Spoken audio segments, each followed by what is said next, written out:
Okay, looks like we are here. Mic sound good. JV wins Dogon SS. Conscious Approach channel on YouTube. Thank you to everyone who is tuning in.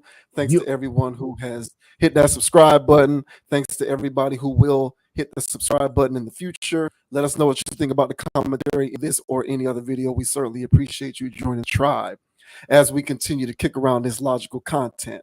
Got a good stream tonight. Got some interesting topics to touch on. So should be some good stuff. Hopefully we get a lot of engagement in the comments as we publish these videos throughout the week. So looking forward to that. Anyone who has not already done so, go ahead and subscribe to the channel, man. Do your boys a big old solid. We certainly appreciate growing this community.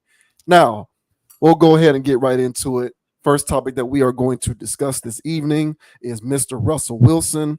Russel Willson is being talked about for his dedication to parenting. And the reason why Russel Willson is being talked about is because of the fact that he seems to be very enthusiastic and exuberant about the role that he is placing in raising the son of Future and Ciara. So not his biological child, but by all accounts, it looks as though Russel Willson considers this to be his own son.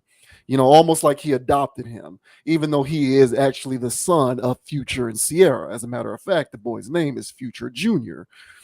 And people are, you know, there's discussions going both ways. So I'm not going to preview what everyone is saying because obviously that's why we are, you know, decided to talk about it on the channel tonight.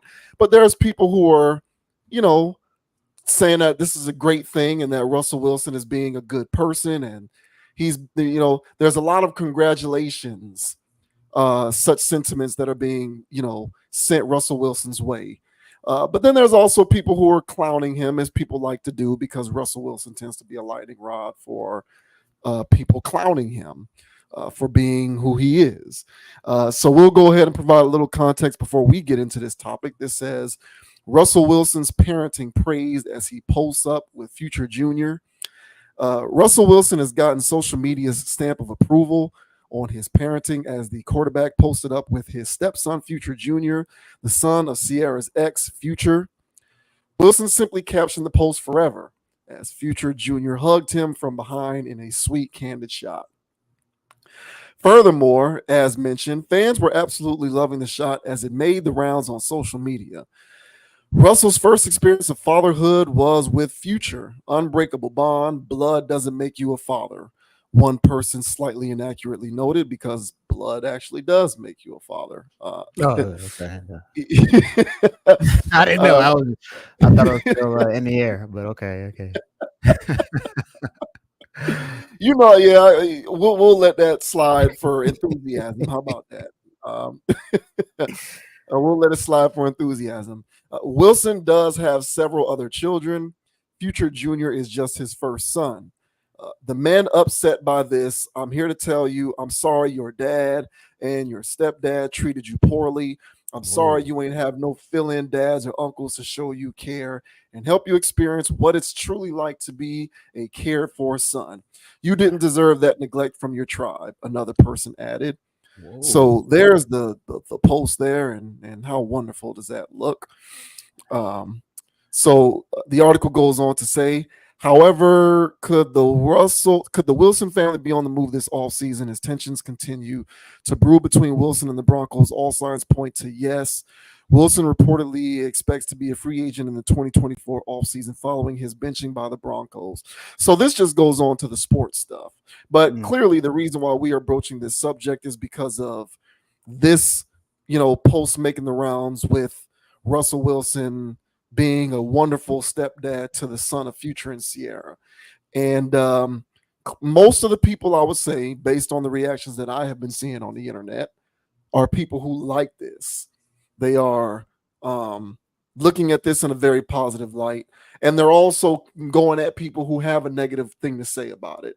They're saying, if you feel some type of way about this negatively, is something wrong with you? As that one commenter suggested, if you have a problem with this, I don't have any father figures in your life and you were neglected, because this is a great thing. So We've talked about Russell Willson on this channel a couple times before. I think at this point we can qualify him as a friend of the channel Absolutely. for various reasons in various capacities. This is just the latest one. What do you think about the reaction to this? Do you think people who may be detractors have a point, and that anyone's criticism is valid, or do you think that this is overall generally a good thing, as most people do, apparently? Uh, when it comes to the detractors, I get it. It's very it's very popular talking points right now, to shun, baby mothers, women with children out of wedlock, and men, being stepdad.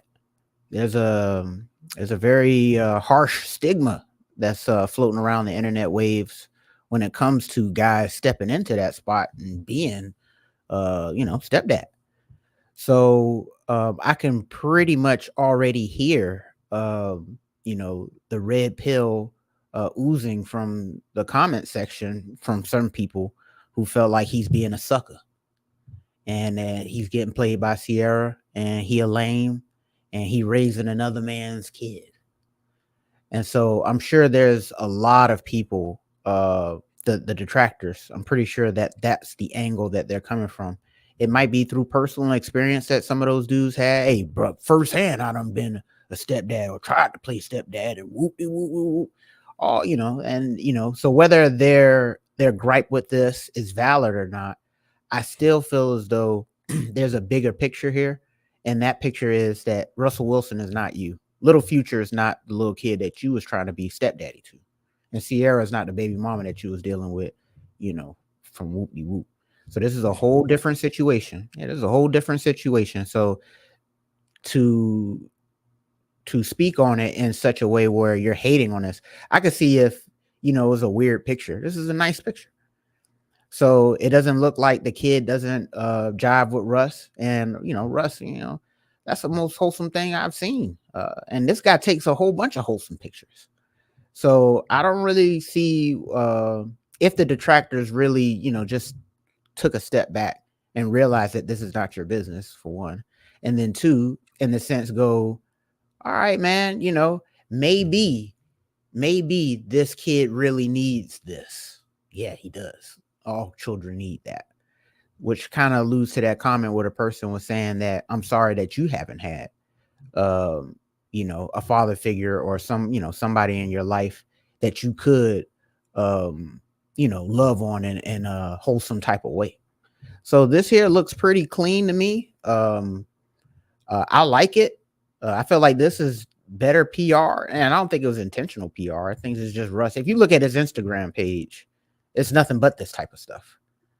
So I think this is what kind of gets people rubbed the wrong way with him in personal circles, because his IG page is pristine when it comes to wholesome values, putting things first, helping people, whoop de whoop. Like, it's all of that, man. I felt like giving this guy the Walter Payton Man of the Year award just by being on his IG page.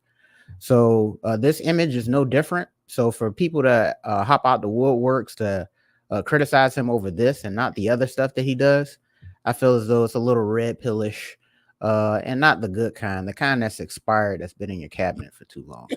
So what are your thoughts, sir? How do you feel about the detractors getting at Russ, or the people that actually big him up for him being a stepfather to Future Jr.? I'm with you when it comes to the toxicity of red pill commentary on the internet. I think true red pill ideology has been co-opted by toxic red pill ideology, which is really just a community of men who are resentful towards women because they can't get women. So they hate women in turn because they can't get them. But the reason why they can't get them isn't because women don't want them. It's merely because they lack social skills and don't really have the necessary requisite qualities that women generally find desirable. But because we live in a society in which accountability has pretty much been eradicated, it's always somebody else's fault. You got a lot of these dudes who want to blame women for the deficiencies. Mhm. And these guys need a community as well. And so up goes the rise of red pill content on the internet. And these guys can sort of galvanize themselves around this commentary, prop up certain people who don't deserve to be listened to on the internet, certain content creators, Hmm. who can sort of tap into their desire to express disdain towards women because they are unable to reconcile their own personal deficiencies. So I'm with you when it comes to toxic red pill ideology on the internet. It's one of the biggest reasons why I personally stepped away from watching a lot of these YouTube channels. And I can list them all off, but I won't because that may take a Ah. while. I will like in terms of Russell Wilson, I have more often than not found myself being a defender of his, if for no other reason than the fact that I do not like when people are attributed to people, because what does that mean? So essentially what you're saying is this person is an other. And you know how I feel about that. Like Russell Wilson is his own unique self. So just because he talks a certain kind of way, or he gives the answers that he gives, or he posts the kind of stuff that he posts on social media, or however way he carries himself, Mhm. that's off-putting to you because you look at the world as ones and zeros, and Russell Wilson is a 3 and a 4. And so, because Russell Wilson isn't a 1 or a 0, he's a 3 or a 4, you want to use words like corny and weird to describe his personality when really he's just not a group thinker like you. And so, he's a unique individual. And we as a society have done a very poor job of understanding that not everything is supposed to look the same if it fits into a box. Not all black people have to talk the same way, dress the same way. Not all white people have to talk the same way, dress the same way. Not all Latin people, Asian people. Everyone reserves the right to be their unique individual self. And so, because of that, I have found myself usually defending Russell Wilson from those types of assertions. And, because he is his own unique individual self, I as well don't really see a problem with what he's doing here. To the whole notion of this, because we tap into the baby mama, baby daddy, stepdaddy thing because that's at the crux of this Right. particular story, right? Mhm. And the thing about that is it's about the individuals involved. So you said that it's no one's business, and I completely agree. But these two individuals, meaning Ciara and Russell Wilson, they're public figures and they tend to put their family on Front Street. Analyzing what you see based upon what they give you, their family dynamic seems to be stable and it seems to be something that they're cool with. So it isn't necessarily for anybody to judge because you really have to evaluate these on a case by case basis. It's not a one size fits all where all of these sorts of extended, blended family dynamics are automatically toxic. It isn't that way. Many of them tend to be that way. And so I think people approach the way that they analyze stuff like this from a point of preconceived notions because Mhm. they're accustomed to seeing blended family dynamics being toxic. But you have to sort of separate your preconceived notions from the right that is accorded to people to have their situations viewed individually because it's not one size fits all and every situation is different. I Mhm. will say this, however, and by no means am I I'm not here to criticize Russell Wilson. I really am not.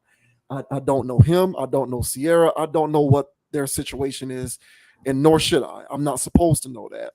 At face value, it seems to be something that works, and so that's fine. But I think what is worth mentioning, and I will speak on behalf of reasonable people who look at this skeptically. So, not the unreasonable people who are just haters, forget them, but the reasonable people who may look at this and raise an eyebrow. And I'll speak from the perspective of a man. I am a man. I can't speak for women. So I'll speak from the perspective of a man because I am one. There is something to be said about the idea that a man has a preference for being a woman's optimal choice. I think that that's something that's worth mentioning because I think that for reasonable guys who look at this with a raised eyebrow, that may be where they're coming from. And the reason why I bring that up is because, when it comes to like blended families and, a guy stepping into the role of being a step parent and all of that kind of stuff, I think sometimes it's worth posing the question whether this guy is settling into something because that woman didn't necessarily perceive that guy to be her optimal choice. But given certain circumstances that have come up in her family and life setup, now a guy like Russell Wilson may now become her optimal choice because perhaps she perceives Russell Wilson to be someone who is willing to step into that role, and other men may be unwilling to step into those roles. Now, do I know that that's true? I don't. I'm speculating here. I'm just kind of guessing. But I do think that intrinsically, men do want to be a woman's optimal preference in all ways. So, physically, as well as from a personality and a value standpoint, I think if men had it in a perfect world, they would be assured that whoever their partner or whoever their woman is, they were that person's optimal choice. And I think sometimes you leave room for suspicion or you leave room to question whether you were that optimal choice when you're approaching something where in which the playing field isn't level. So, like, if Russell Wilson had children from a previous situation, and him and Ciara just got together and they blended that thing up, and then they started having children of their own, obviously there's nothing to discuss. If you have an issue with it, you're just being a hater. But I think because Russell Wilson stepped into this with no prior baggage, and Russell and Ciara herself had clearly documented baggage, being in a messy situation with Future, who is admittedly, publicly, proudly a toxic individual. And he is, like he says, like I'm not making, he says it, he's proudly toxic. He's happy and proud in the fact that he's a toxic dude. And this is a woman who got with him because she desired that, had a child with him because she desired that, was engaged to him because she desired that. And then she, since kicked in, she saw how toxic this dude was. She realized she wants no part of it. She left him. Kudos to her. But now you step into it with Russell Wilson, a man who, juxtaposed to her, doesn't have nearly that kind of baggage. And so I think people on the outside looking in may be wondering whether Russell Wilson, frankly, could have done better, and whether he's settling into a situation in which, under ideal circumstances, he would not be her optimal choice. And I think all men intrinsically desire to be a woman's optimal choice. So, again, do I think that that's the case? Maybe not. You know, I don't know that. I'm merely speculating on behalf of the reasonable people, men in particular, who might have something to say about Russell Wilson's public persona when it comes to his family setup. Whether you think that that's reasonable or not is perfectly up to individual interpretation. I'm not suggesting that that is a right or wrong way to look at it, but I think that that is an element to how people might be analyzing a situation like this if they want to view it with any kind of skepticism. Yeah, I mean the whole aspect of him being clowned for just stepping in. This is a teach their own situation. Me personally, I can't do it. I can't be stepfather. I played around with it, when I was younger, and I was like, look, this is not for me. Now it may have been the wrong woman, wrong situation, whoop de whoop. But the times and situations when I was dealing with baby mamas, I didn't necessarily care for it for various reasons. And so I think that there's a large group of men that have tried and dealt with it, because there's a lot of women out here that have kids with no father or no husband around. So there's dudes messing around with females that just got jits, and they just be messing around. So in those situations, be messy. But are you dealing with a messy woman? Is Russ dealing with a messy woman? So this is a thing where it's a teach their own. I've known people personally that were raised by step people They turned out solid. They love their stepfather or their step grandma with just as much love as anybody else.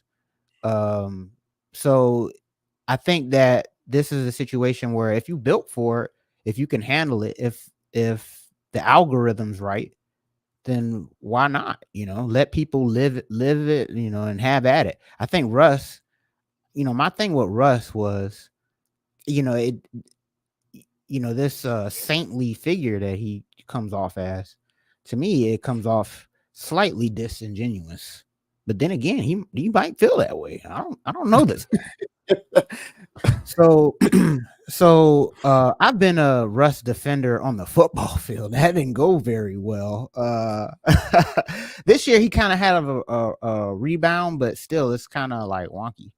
But I've been a Russ defender as well. When it comes to him on a football field, as far as his personality goes, I've heard so many stories from locker room people. So these are his brothers, his fraternity. Now, I don't know what he's doing to turn all these people off, but that's the part about him that comes off disingenuous to me.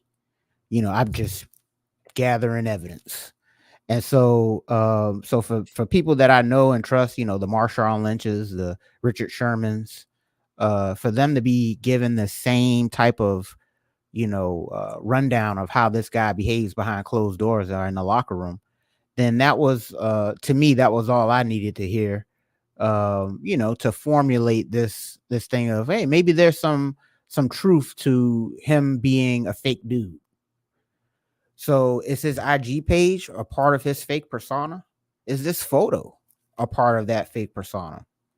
So this is what gives people the fuel to bag on this guy, to absolutely windmill on it. Outside of his normal regular behaviors, there's also reasons of, well, I've already heard he was fake, or I already heard he was phony, or I already heard he was lame, or I already heard, So yeah, he's got a lot of stuff swirling around him, fair or not. It all comes flying towards him like, moths to a flame. So I can't really sit here and I just think that he's one of those people, because I know people personally that's been stepfathering for 20, 30 plus years. It's happening. There's daughter, father, son, whatever dynamics going on. Everybody's happy. So Lil Future, he needed this. Because if she was just going to be baby mama or, celebrity flavor of the week, she's dating this guy, she's dating that guy. Maybe Lil Future would have had a different way of viewing the world. But from seeing somebody around, somebody that's solid, somebody that's stable, somebody that is faith-based, this guy's got a lot of stuff going his way where it's like, hey, this is a good condition for this kid. Now, granted, it is his mom is Ciara, so she has advantages and stuff. But just because you have financial resources or other people that you may know, resources to help him get a job later on in life, like, yeah, he has all of that stuff going for him. But sometimes people need a man around. Now, is Russ that man? Hey, it looks like it. So for let that, yeah. So for them, it looks like it. Yeah, for them, this is what looks like it works for them. So I just let them have at it. And that's the aspect of it. And I agree with you. They are public figures, but that's the aspect of it, is like, let them do them. Now, if they were always having some controversy, if she still came out wearing nothing, or doing all this other stuff, then it's like, yeah, Russ, you're looking crazy. But I think that they have some weird algorithm going where they understand each other. And every image I saw of him and his biological kids as well, everybody looks like they're having a good time. So there's a lot more crazy stuff going on in the world than a stepfather having a hug with his stepson. So so for the people out there that's got an issue with it, hey man, I love the bag on Russ just as much as the next man. But on this one, I gotta give him a pass on this because it looks like he's doing a good job. So yeah, I mean, I would never disregard the assertions of people like Richard Sherman and Marshawn Lynch because you were around the guy. And so it is what it is. He's always come off to me as a bit quirky. But again, at a certain point, when someone has shown you for over a decade consistently that they're quirky, at what point does it cease to be quirky and proceed to just become, this is who this person is? fair. So like if you are to use your word, disingenuous, if you are consistently over a Disingenuous. extended period of time showing yourself to be disingenuous, then at what point does it cease to be disingenuous and simply become this is who this guy is? Now, I know that that's weird to say, but he has that kind of personality and he's been that way all the time. So it is what it is, man. It's like he's not everybody's cup of tea. But my point is, I don't think that he's an other. And I think that a lot of times people publicly who speak on Russell Wilson in the media will do a concerted effort to try and classify him as an other. And I don't really think he's an other. I just think he's Russ. As weird as you think that that may be, clearly is working for him in various capacities. And I do think that there is a correlation between his personality setup and the fact that he seems to, by all appearances, be perfectly willing to step into this. And this is something that you just don't see really in society all that often. Like you don't see a woman like Ciara get with somebody like Future and then do a complete 180 and get with somebody like Russell Wilson. Usually what we'll see is if a woman likes guys like Future, she's going to continue to date guys like Future. That's just what we see. Like people are who they are. We are an amalgamation of all of our choices and preferences. So if a woman likes guys like Future, she's going to keep dating guys like Future. And so I just think that this is one of those instances in popular culture in which people are finding it difficult to reconcile how this is sort of inconsistent with their expectations because she goes from Future to get with him. And he goes from being the cornball who we would perceive to never be able to get with a chick who looks like Ciara to being with Ciara. And what's the best way for us to reconcile how this is all possible? He's a simp and she's somebody who got with him because he's willing to take on her baggage. That's how we reconcile this, because otherwise, how can we explain it? There's really no other way to explain it. I'm here for it. I really don't give a damn either way. I'm just saying if it works for them, fine, it works for them. I'm like you, it ain't for me either. I prefer to build it from scratch personally. But if I am someone who comes to the table with baggage, then at that point I can't disqualify women who also come to the table with baggage, because at that point there's an inherent equitability.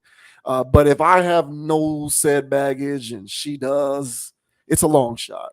It's a long shot. But I'm not built like Russell Wilson, and he is who he is, and so it is what it is. I just think that this is one of those unique cases. Will we see anything else like it? Probably not. I mean, look at Lori Harvey. She is consistent. Her track record is consistent. I don't see Lori Harvey at the end of the day marrying a Russell Wilson type guy. And that would be more akin to what our expectations are. This is something that is an affront to those expectations. And so sometimes people react to it aggressively because otherwise we simply don't understand it. But, he is who he is. She is who he is. It seems to work. And so I think whatever, as long as it is in fact genuine and it's not, overlays upon overlays of PR moves and public stunts. I mean, I don't know. I don't know if somebody can be genuinely disingenuous, as you were trying to pretty much say. Like he's genuinely just a disingenuous person. So it's just I don't know that it's intentional. Is what I'm like. Certain people are just awkward like that. Like certain people, like I've met people who are so introverted and socially awkward that in social environments they are being standoffish, but it isn't because their intent is to like tell you to F off. Mm-hmm. It's literally because they have one of those personalities that just does not jive with being in crowded places with crowded people in crowded social settings. And so I'm looking at it from the intent. In Russell Wilson's mind, I don't think he is on purpose, and this is me extending him the benefit of the doubt at this point, clearly. Mm-hmm. But I don't think in Russell Wilson's mind he's intentionally trying to be fake. But I think that the way that his shit is set up, it just comes off like that, man. I don't know. I'm giving him the benefit of the doubt. That's the best that I can do. Nah, hey, for sure. Hey, I hope that's the case. I hope people are just misunderstanding this dude.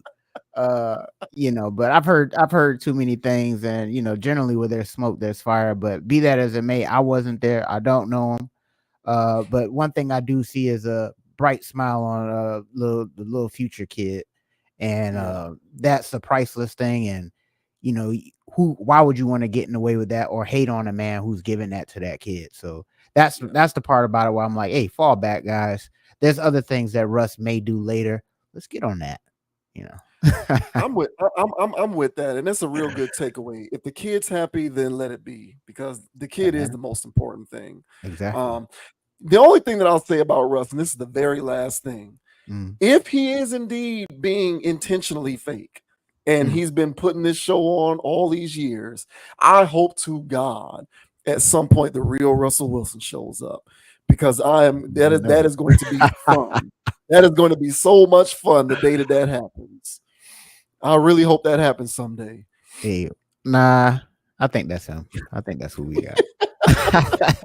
I think Danger Russ.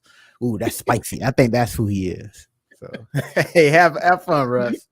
Yeah, shouts out to Russ, man. Have fun, man. All right, so Curtis Jackson is feeling some type of way because he feels like his Raising Kanan show is being snubbed by the NAACP Image Awards. He's upset because it's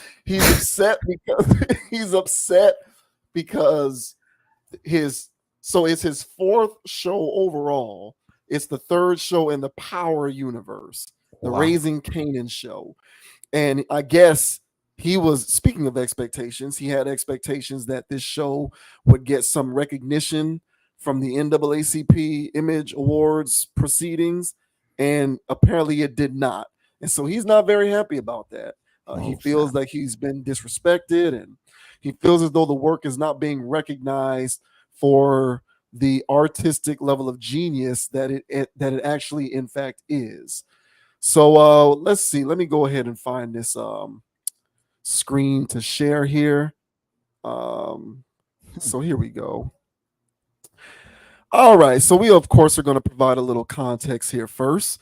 So this says 50 Cent sounds off on NAACP Image Awards snub for Power Book 3 Raising Kanan. 50 Cent, the acclaimed rapper, actor, and producer, has expressed his disappointment over the recent snub of Power Book 3 Raising Kanan at the NAACP Image Awards. The outspoken artist took to social media to share his thoughts on what he perceives as an oversight in recognizing the series. In a candid statement, 50 Cent questioned the decision, emphasizing the show's undeniable impact on African American and Latino audiences. He stated, quote, like, at this point, you should know that this is the place that you would have to have. How long has Power been the number one show in African American and Latino homes? The frustration in 50 Cent's words echoes the sentiment of many fans and industry insiders who view Power Book 3 Raising Kanan as a cultural phenomenon, resonating particularly with African American and Latino viewers. The series, a part of the broader Power franchise, has garnered widespread acclaim for its storytelling, characters, and portrayal of diverse communities. The NAACP Image Awards, traditionally recognizing outstanding achievements by people of color in various entertainment categories, have not included Power Book 3 Raising Kanan in their nominations, sparking controversy and disappointment within the fan base. So here is a video of 50 Cent. I guess this is the moment that he found out that there was a snub. So we'll go ahead and play this.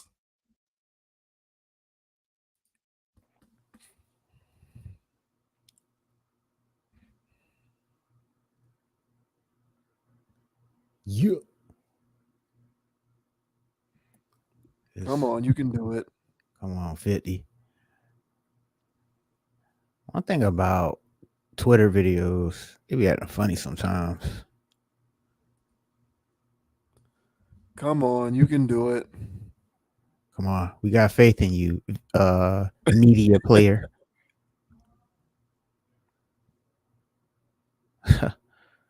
Let me Yeah. exit the screen and then go back in. It was just about to play. It was And then it playing on doesn't. his own. Nah, I I don't want know. to play. And then it doesn't want to play. It doesn't make any sense. All right, refresh. Damn Twitter links. Yeah, Twitter be funny sometimes. All right, guys, we're gonna try this again. Here we go. Yeah. Oh no. And he owes me a call. Now he'll call me this morning, but it's not going to help this year. And you just said it. Fundamentally, we have to now insist that stars improve their relationship with the NAACP. No, I don't even need. We don't want them to have a relationship with the NAACP. I want to have a relationship with them. Yeah, okay. Because I think that I don't know what the fuck is wrong with them. Like at this point, you should know that this is the place that you would have to have. Right. How long has Power been the #1 show in African American and Latino homes? Yeah, 10 years, 11 years. Yeah. So how the fuck do you not know? How do I know that I need to keep a relationship and they don't know that? Yeah. Fine. At 98.1%. You know what the fuck it'll take? This means that I have to be absolutely 100. I have to be at 100%, the highest rated show for them to acknowledge. Yeah.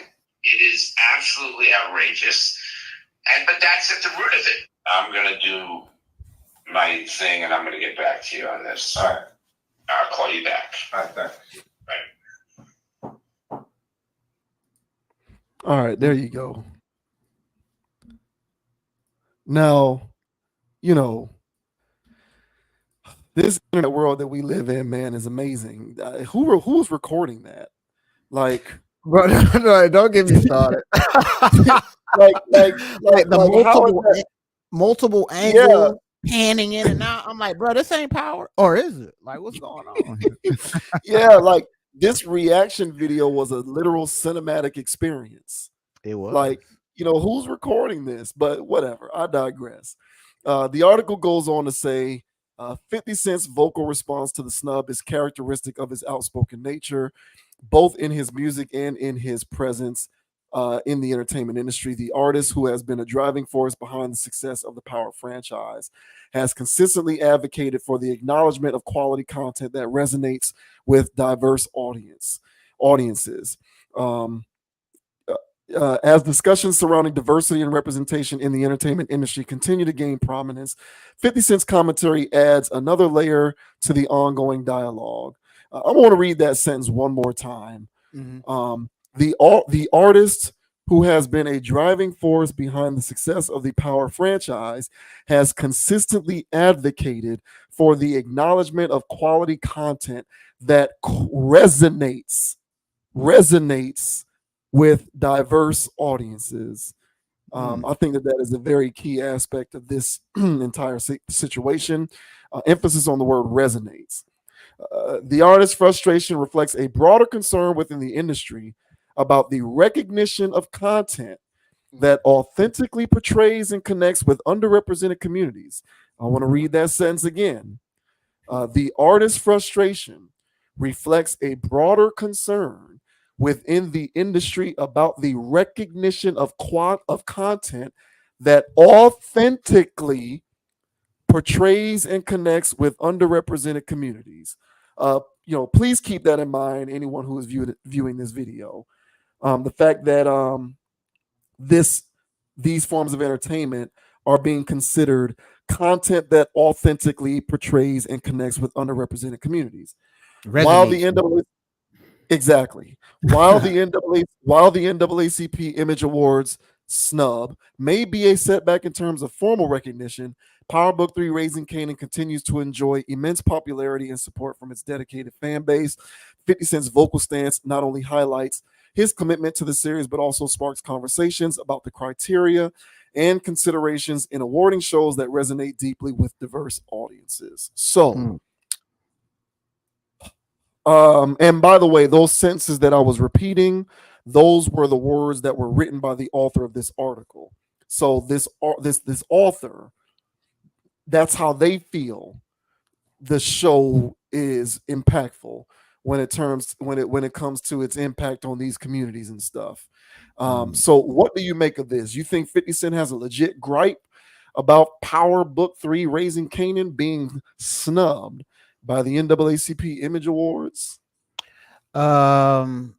At first I was, ready to, just come down on him and just, just scold him for even thinking that Raising Kanan or Power would be nominated by the NAACP.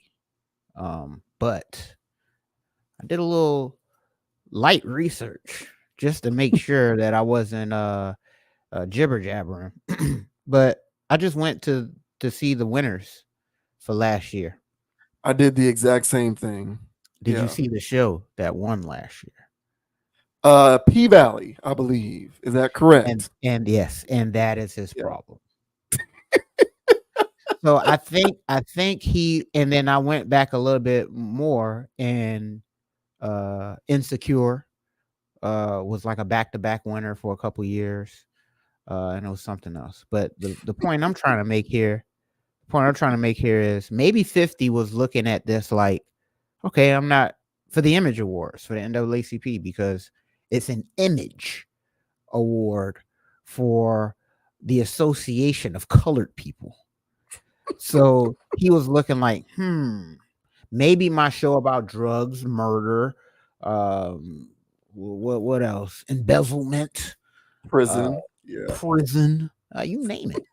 A show about that. Maybe that's not a good image for colored people. I can't believe they didn't change that name. All right. But maybe he looked at this like, all right, I can see why y'all ain't consider me. Let's just keep the ball moving. I'll try to get an Emmy or something. Then I think he probably saw that P Valley of all shows. What? Now P Valley's winning the Image Award. Why not Power? Now I got a problem with this. Wait. Now you're not gonna. Why not put 50 in there?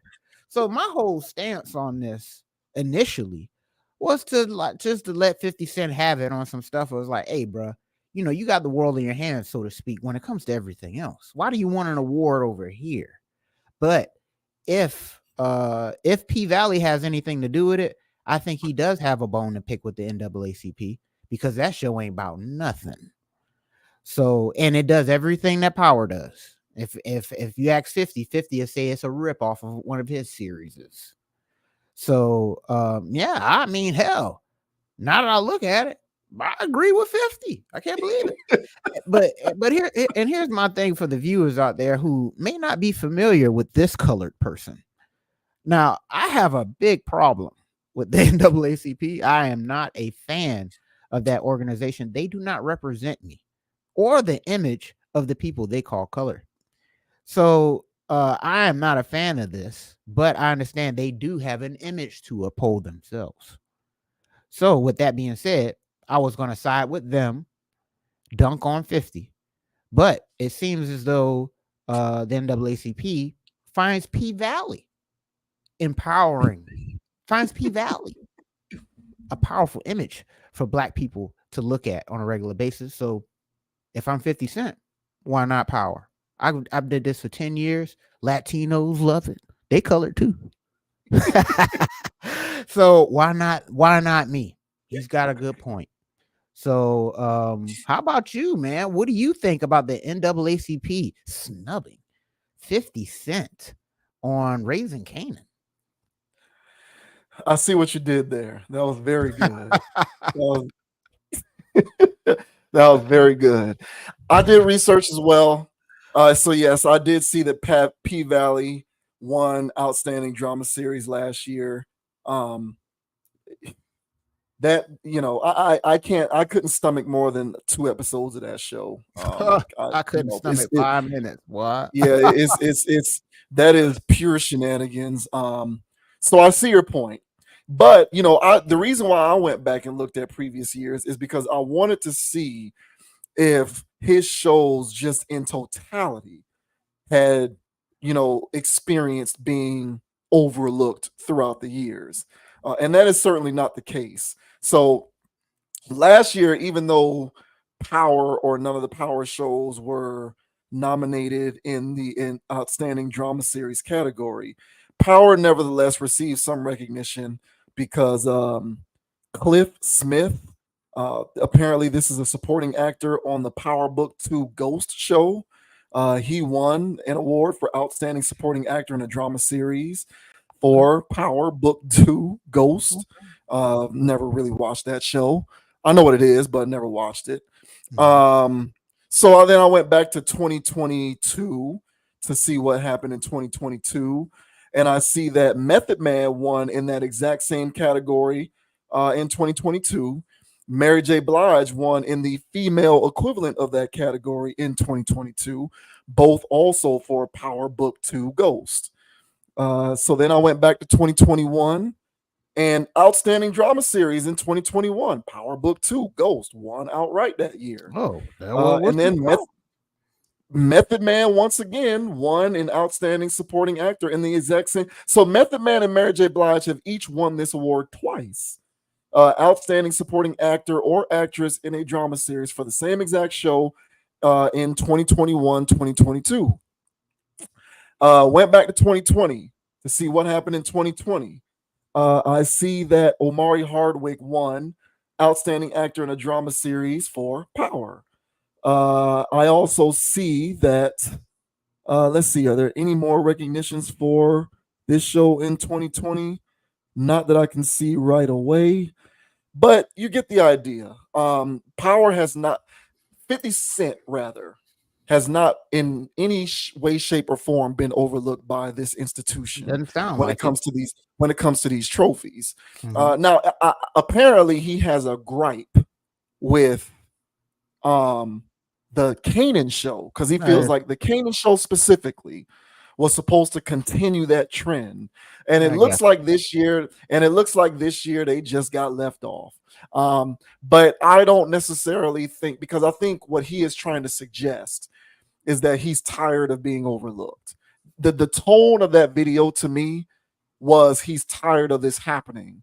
And it's like, it ain't really been happening over a lot, bro. You get recognized for these shows often.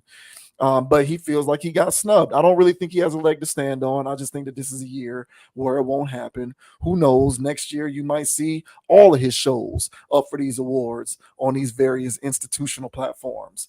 So I don't really think that he has a leg to stand on. But the reason why I think he feels so strongly about this is, I want to reference that article again one more time. I want to read this sentence because I think that this is key here. The sentence that says 50 Cent's vocal response to the snub is characteristic of his outspoken nature, both in his music and his presence in the entertainment industry. The artist, who has been a driving force behind the success of the Power franchise, has consistently advocated for the acknowledgement of quality content that resonates with diverse audiences. And once again, down here where it says, the artist's frustration reflects a broader concern within the industry about the recognition of content that authentically portrays and connects with underrepresented communities. So essentially, why 50 Cent feels so upset, and I'm going to assume that 50 Cent would agree with those sentiments. He feels like he and by extension his shows are being overlooked because with Raising Kanan, he is authentically portraying these diverse communities, i.e., creating content about selling drugs, getting killed, killing each other, going to prison, racketeering, embezzlement, murder, all of these various themes that are inherent in all of these shows. In his mind, he believes that that is an authentic portrayal of diverse communities. And just like you think his problem is, P-Valley, I think his problem is that right there.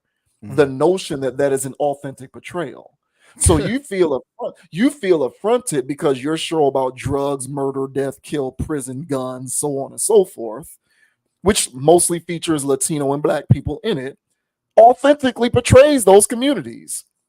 Now, I happen to come from one of those communities. I happen to be A colored person. a melanated American of African descent.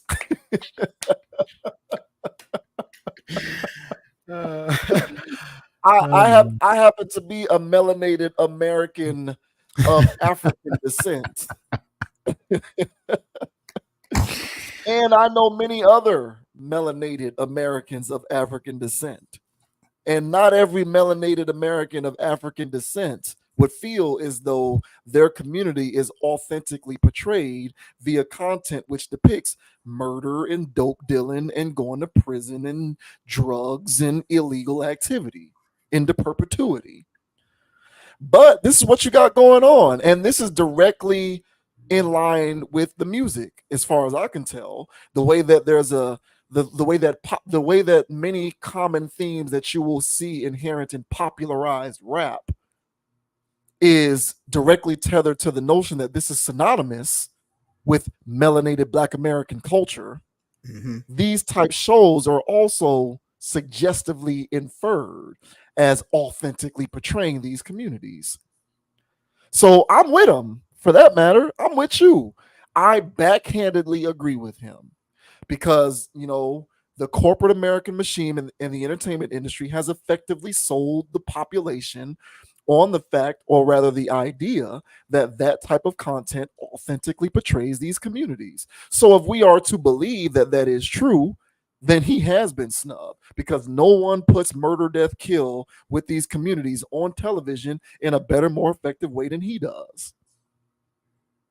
And so if the murder, death, kill is authentic with these communities and he does it at the highest level, Jordan, Kobe level, in terms of his effectiveness, why shouldn't he be recognized?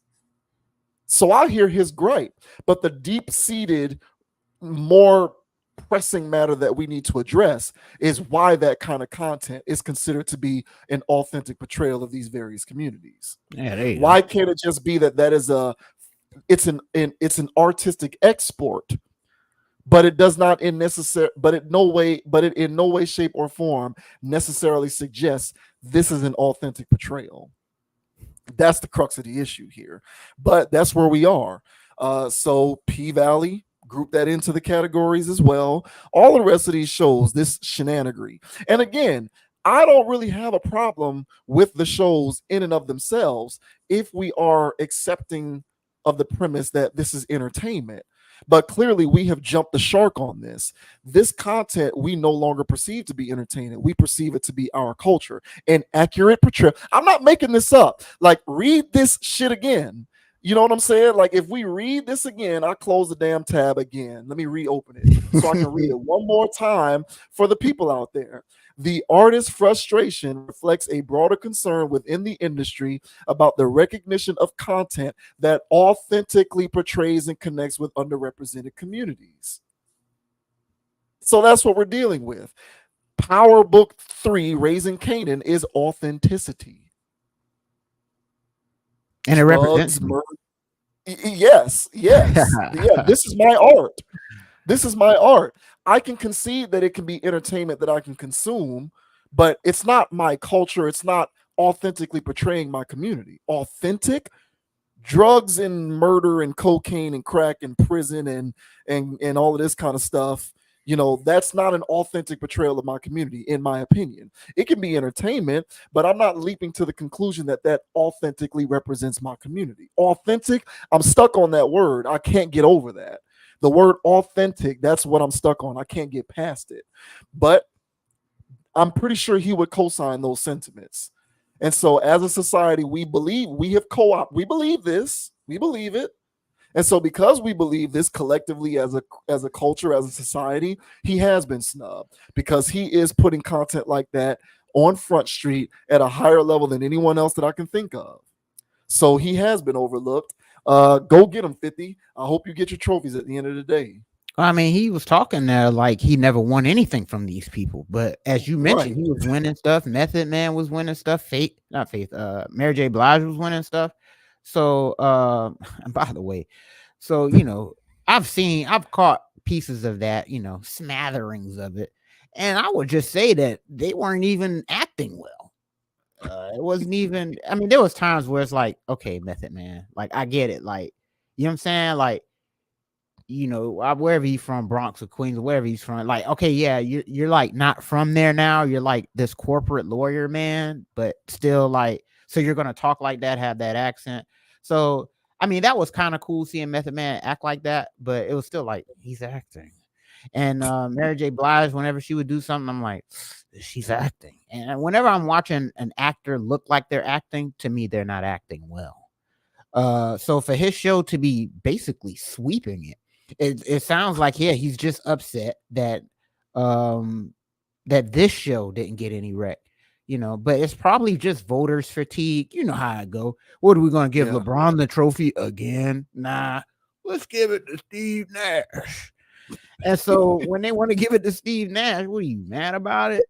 And it's like, this guy puts up these numbers every year. What do we want to just keep giving him awards? So it's just probably some award fatigue. So for him to come out his mouth like that, I'm back in the bucket of being mad at him again. So it's like, bro, like, give me a break, bro. You're going to get yours. That show ain't all that either, much like the rest of them. All right. But hey, I know people that are, bought into that drama. They've watched everything, all things, even the one with the white boy in it. I guess that's book 3. I don't know much about that. Yeah. Whatever book. It's one of those books. Yeah. Book 5, 8. It's gonna be like Fast and Furious, bro. He's gonna keep doing this, bro, until it's like 10 books. And what all 10 books are going to be about? Drugs, murder, right? Racketeering, right? Embezzlement, right? So scamming.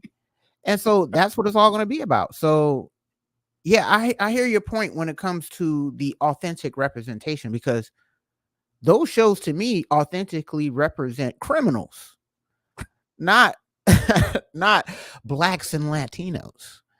So what you trying to say? Right.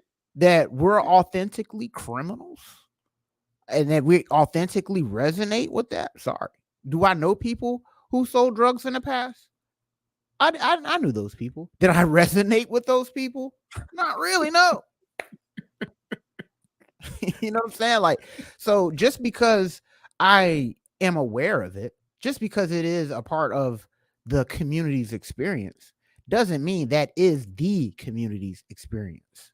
Right. So the NAACP, so for them to be historically giving out awards to shows based around crime, drugs, murder, then you would have to sit there and ask yourself, what kind of image do these people want to promote for colored people?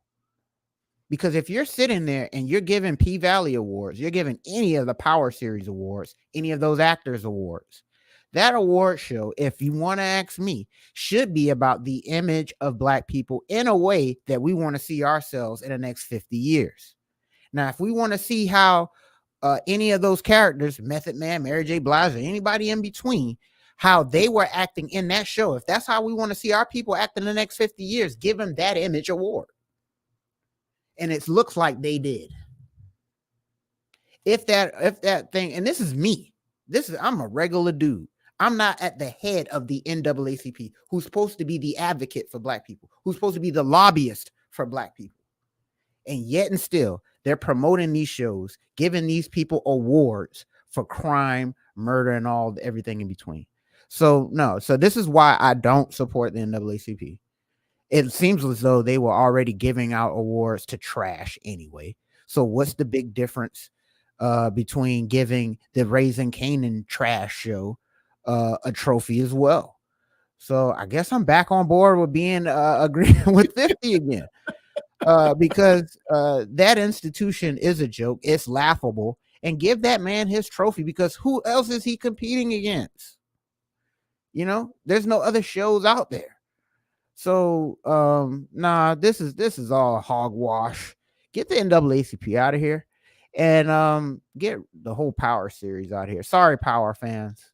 I'm not one. Yeah, I tried watching it. Do you think that 50 can do something more if he's so talented? I think he can. I think he doesn't have to relegate himself, pigeonhole himself to racketeering, entertainment. But Well, yeah. hey, Well, much like, I suspect that that is who Russell Wilson is. I think that I can suspect that this may be who 50 is. um, Because he's at this point, he's 5 shows in, 4 power shows plus the BMF show, yeah, he loves it. and they all look the same. Yeah. So I think this may be who he is. And I've never, like, on the surface, do I like have an issue with those shows on the surface? No, I don't. Give them trophies, do whatever. I don't care.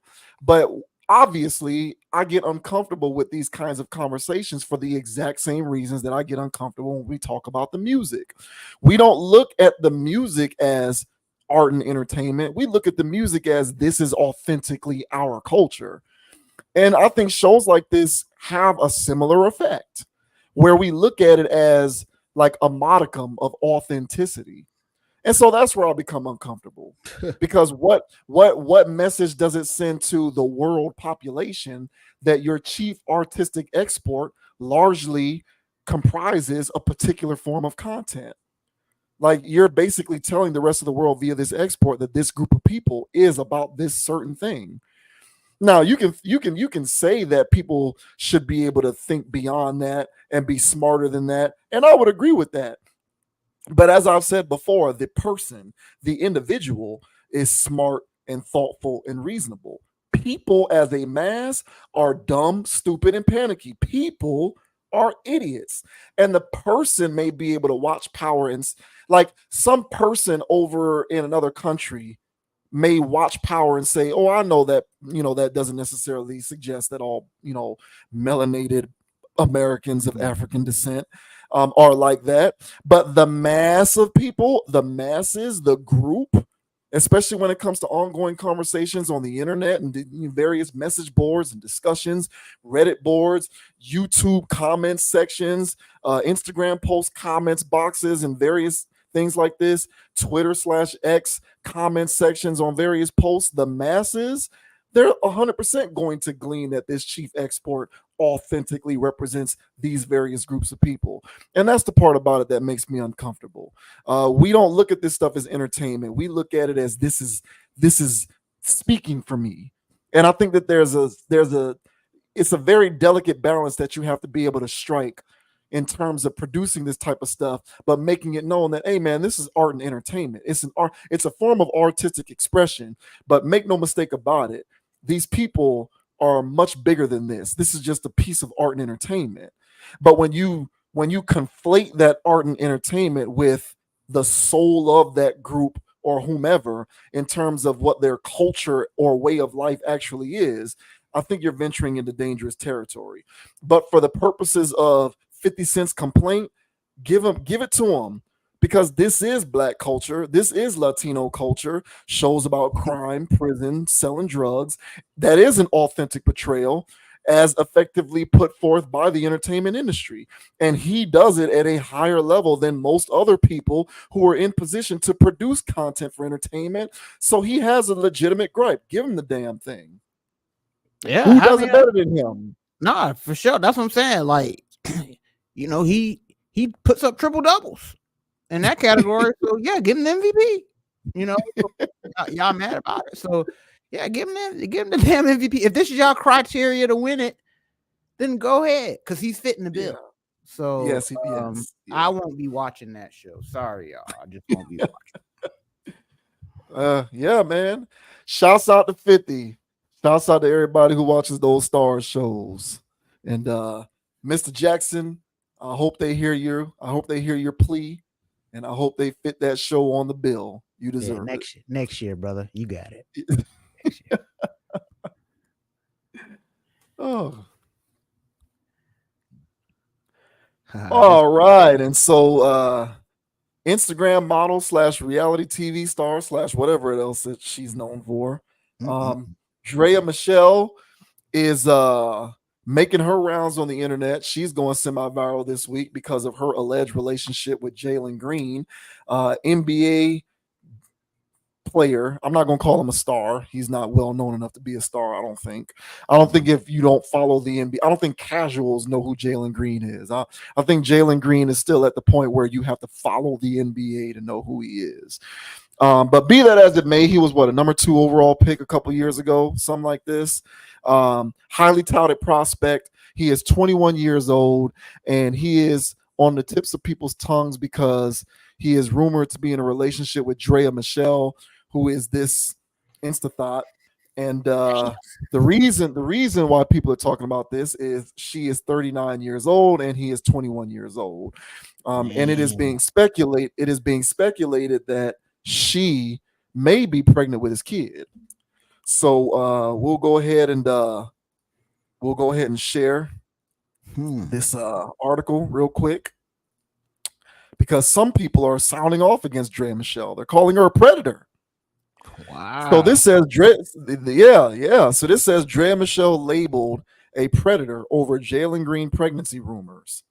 Basketball Wives and Real Housewives alum Draya Michele is facing predator accusations after rumors that she was pregnant emerged online. Michele is reportedly dating young Rocket star Jalen Green. For many social media users, the age gap is unacceptable, especially given that Michelle's eldest child is around the same age as Green. However, at this time, both their relationship and Michelle's pregnancy are just rumors and speculation. Michele recently celebrating her 39th birthday.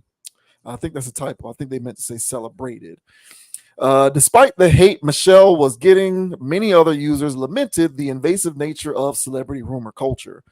In 2024, let's normalize not being invested in what's going on in strangers' uteruses. One person wrote in response to the Jasmine Brand's report. So what if she's pregnant by her boyfriend? God is good. 39 and carrying a healthy baby is blessing. Another added, I'm sorry, but y'all can't make everybody infantile. That man is 21 in a national sports league. You got to be grown at some point. Now, if it was somebody brawny aged, then sure, but this man fully grown. Please get a grip, argued a third. However, part of the outrage beyond the age gap is Green's apparent immaturity. In early 2023, a video went viral showing Green roughhousing with former teammate Josh Christopher. The short clip showed Christopher pinned below Green with his legs spread in the air. Green, situated between Christopher's legs, vigorously thrusted in a simulation of a sex act for a few seconds before rolling off Christopher. Both players are seen laughing as the video ends. Oh, okay. Yes, that was something that was talked about a lot because it was extremely suspect.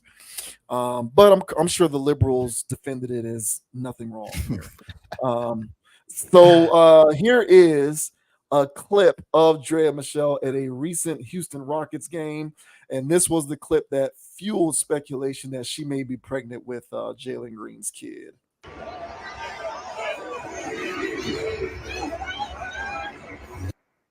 Yeah, that's all it. right. So that's yeah, it. so That's how I look.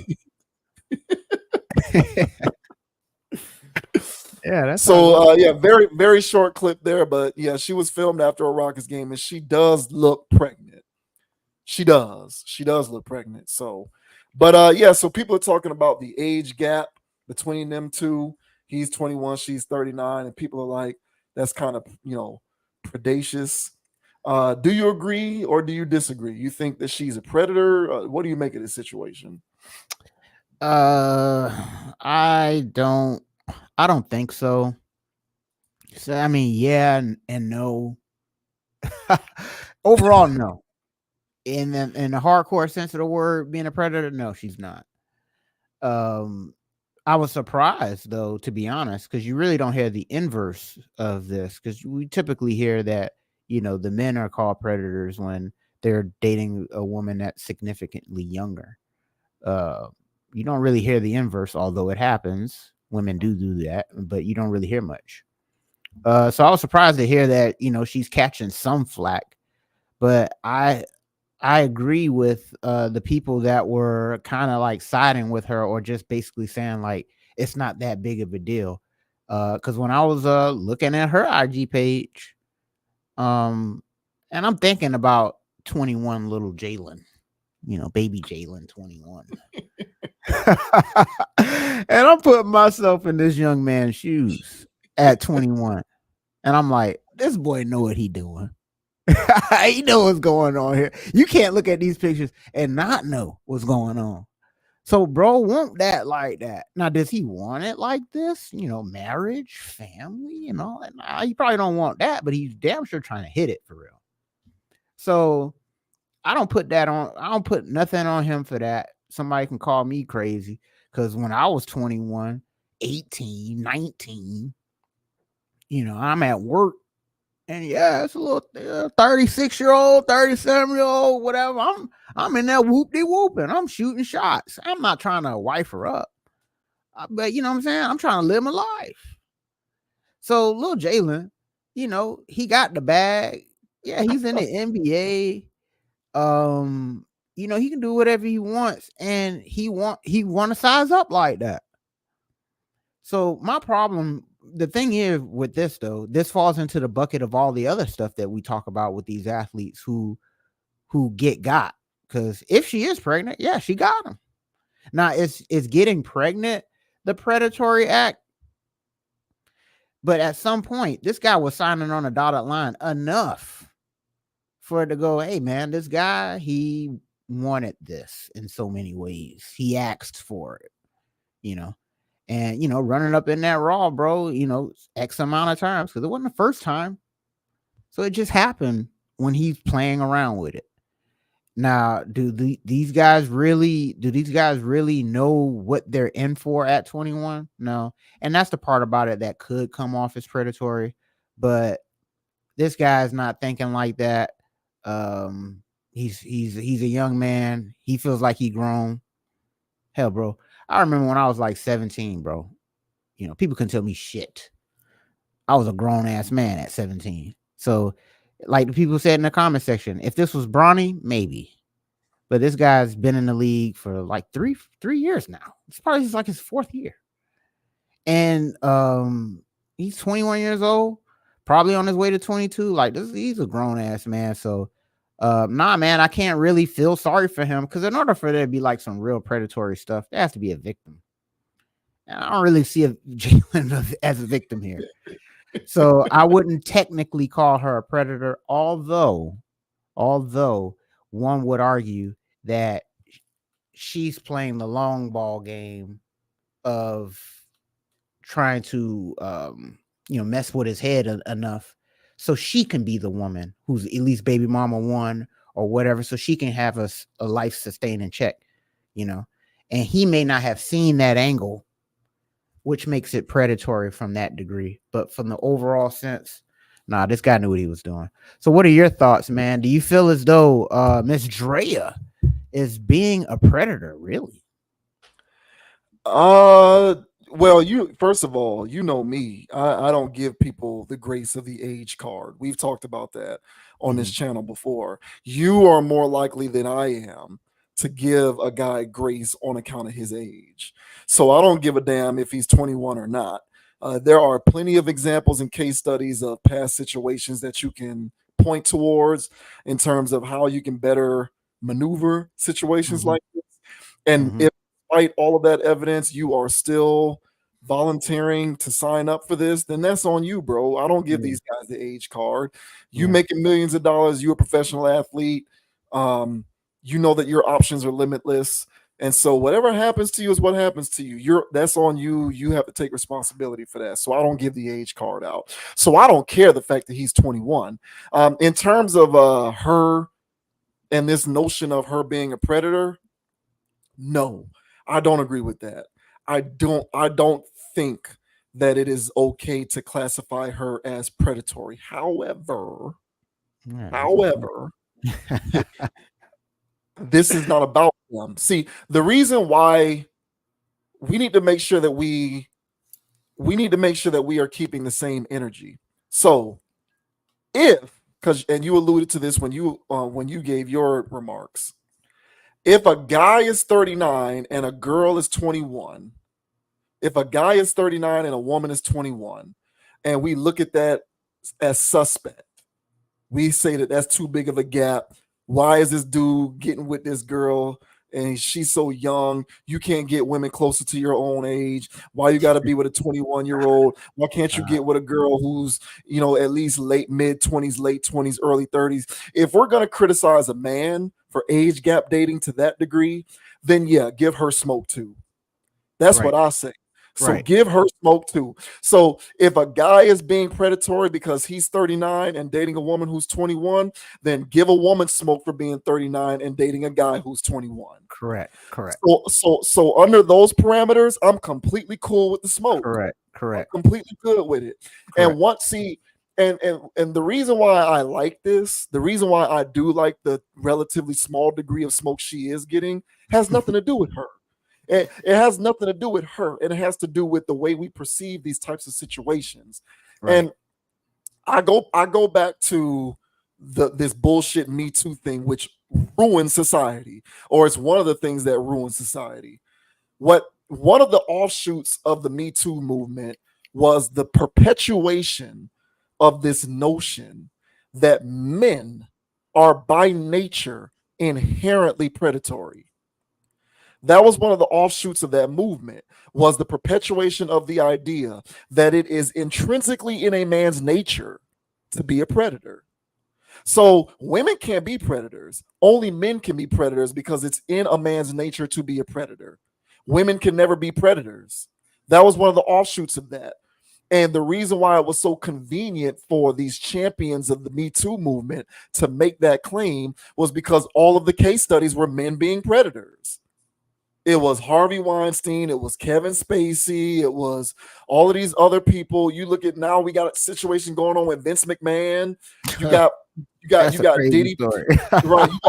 You got Diddy Puff, right? You got Diddy Puff. You got Jeffrey Epstein. So all of these people, all of the case studies for predatory behavior sexually was men being predacious. So it was easy to cultivate the narrative that it is in a man's nature to be a predator. It's not. It's not in a man's nature to be a predator. It's in a person who is in a position of power to be a predator. If you put a woman in a position of power into perpetuity, that power is going to corrupt itself at some point. Now, will it manifest itself as sexual deviancy? Maybe not. Maybe corruption manifests itself differently between men and women. I'm willing to entertain that notion, but to suggest that corruption can only be something that affects men is ridiculous. Power corrupts. It's not a gender classification. If men can be deviant, so can women. If power corrupts, then women in power can be corrupted and men in power can be corrupted. So it wasn't that all of these people like Weinstein and Kevin Spacey were predators because they were men. They were predators because they were in positions of power for long enough to feel like they can operate that way with impunity. If you put a woman in that kind of position for long enough, something's going to happen with her too.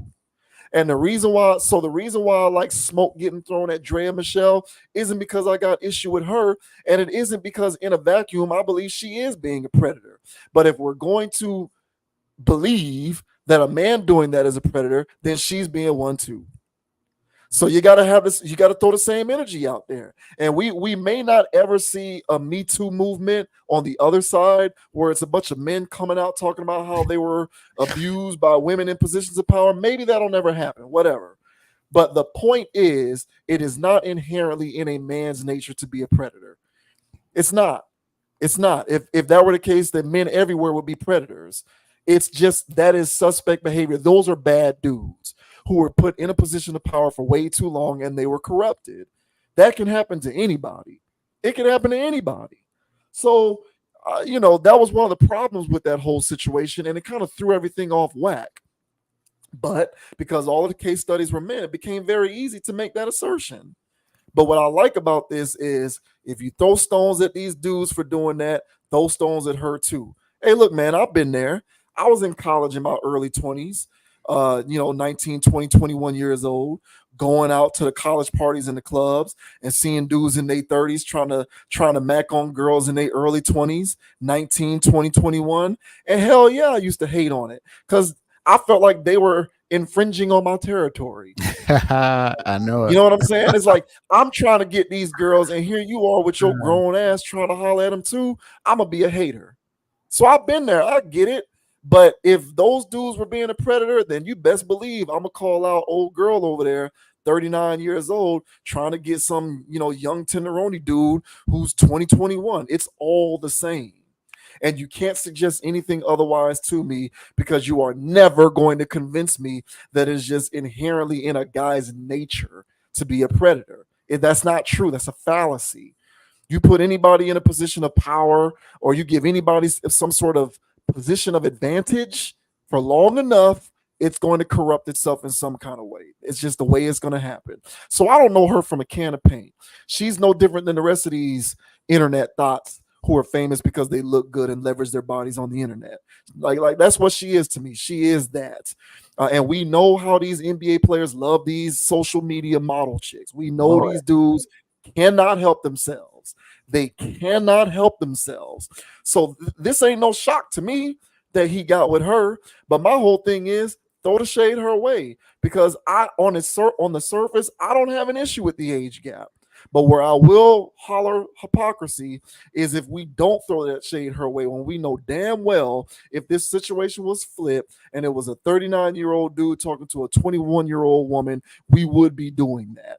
So I say call a spade a spade. Either no one is a predator or everyone is a predator.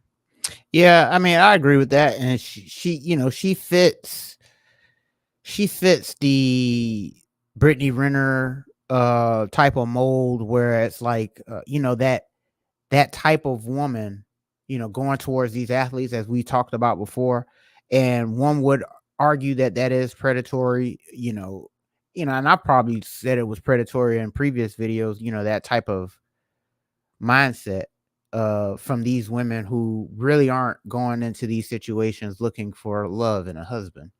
They're looking for horny and naive. And the horny and naive is the part where consent couldn't be given in a way. So that's the part about it where I know for sure these fowls are swooping in and swooping in and trying to pick up these ball players. Now, who DM'd who first? Who knows? But he's been parading around with this girl for a little minute now. And again, that when I was looking at her images, I was like, nah, bro, just know what time it is when it comes to all that booty meat. And so he just light-skinned booty meat, bro, he own it. Yeah. And so that young and horny is the part where judgment and all that other stuff goes out of the window. So that's the part about it that I go, it's a little teetery. I ain't gonna lie. But I think the part that reigns over that, a tier above that, is that this motherfucker know what's going on. If I said that, I was like, hey, bro, what that? He gonna sit there and give me the rundown of this, that, and that. So he know what's up. And one last thing. Because I do have to scratch the surface of that video that they alluded to. Where he had a fellow teammate's legs in the air while he was dry humping him. This guy is, fingernail painted, yes, purses. Yes. This guy's he's all the way out there. He's the new person personified. He's a new basketball player personified too. This ain't a basketball conversation, but if you watch him play ball, is he talented? Can he jump out the gym? Absolutely. But can he play basketball? No. So just me looking at this young man and just seeing how he moves and what, how things are. I feel like this makes sense. I'm not feeling sorry for him because I don't think he wants us to feel sorry for him. I think that these guys are loving this stuff. Clearly. So again, my thing is and the main thing that would make somebody a predator, like predator and a real victim, because Jalen would have to be our victim in this case if she's the predator.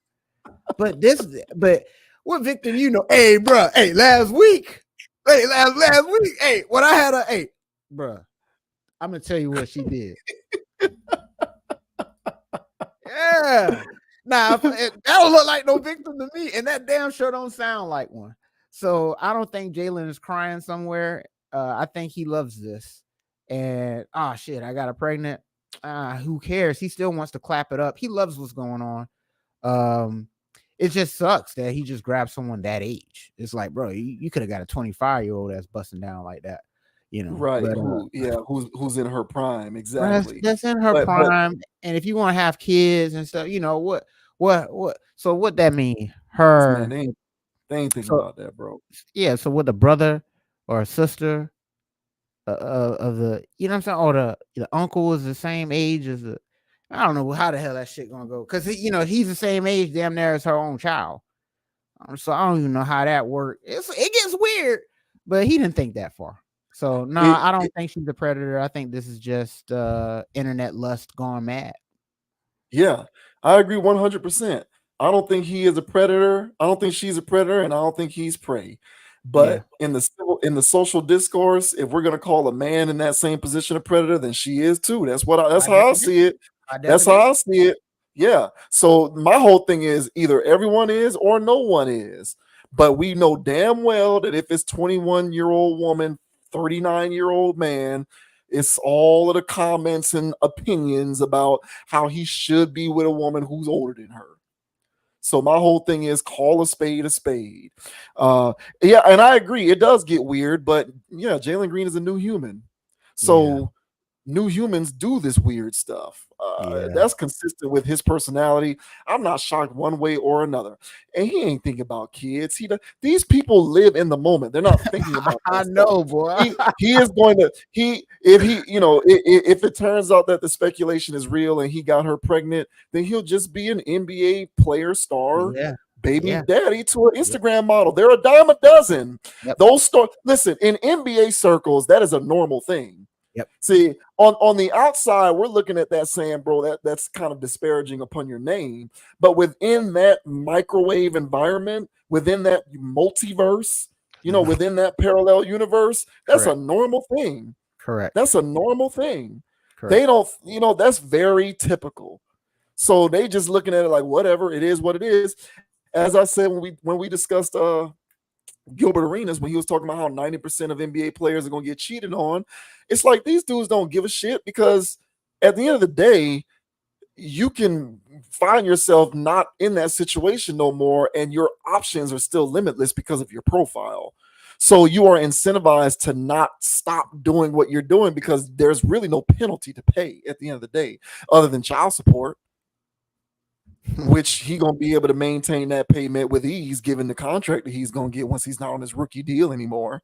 So it is what it is, man. And she has a penchant for this. She is very much cut from the Brittany Renner mold. I think I actually heard of her before Brittany Renner. That's how far back she goes.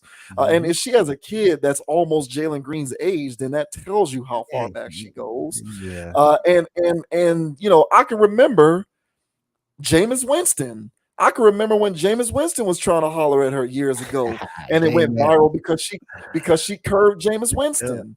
She was like, she was like, I'm straight, Jameis. I can do better than you, bro. She curved Jameis Winston. So, like I say with all of these situations, I'll just say to Jalen Green, good luck, bro. I hope you have a great agent who can negotiate a max deal for you when you were up for that extension, because those child support payments are going to be hefty if these things are true, because we both know that they are not going to be together forever. So who are we kidding here?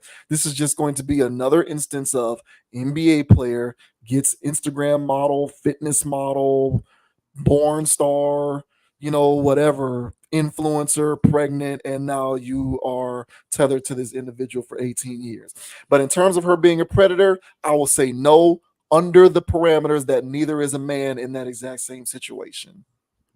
Hey, what Publix was that Jameis took the crabs from? Was it Ocala? It was the one on Ocala. Got caught stealing them crab legs. He thought it was sweet. Apparently it was. Well, it wasn't.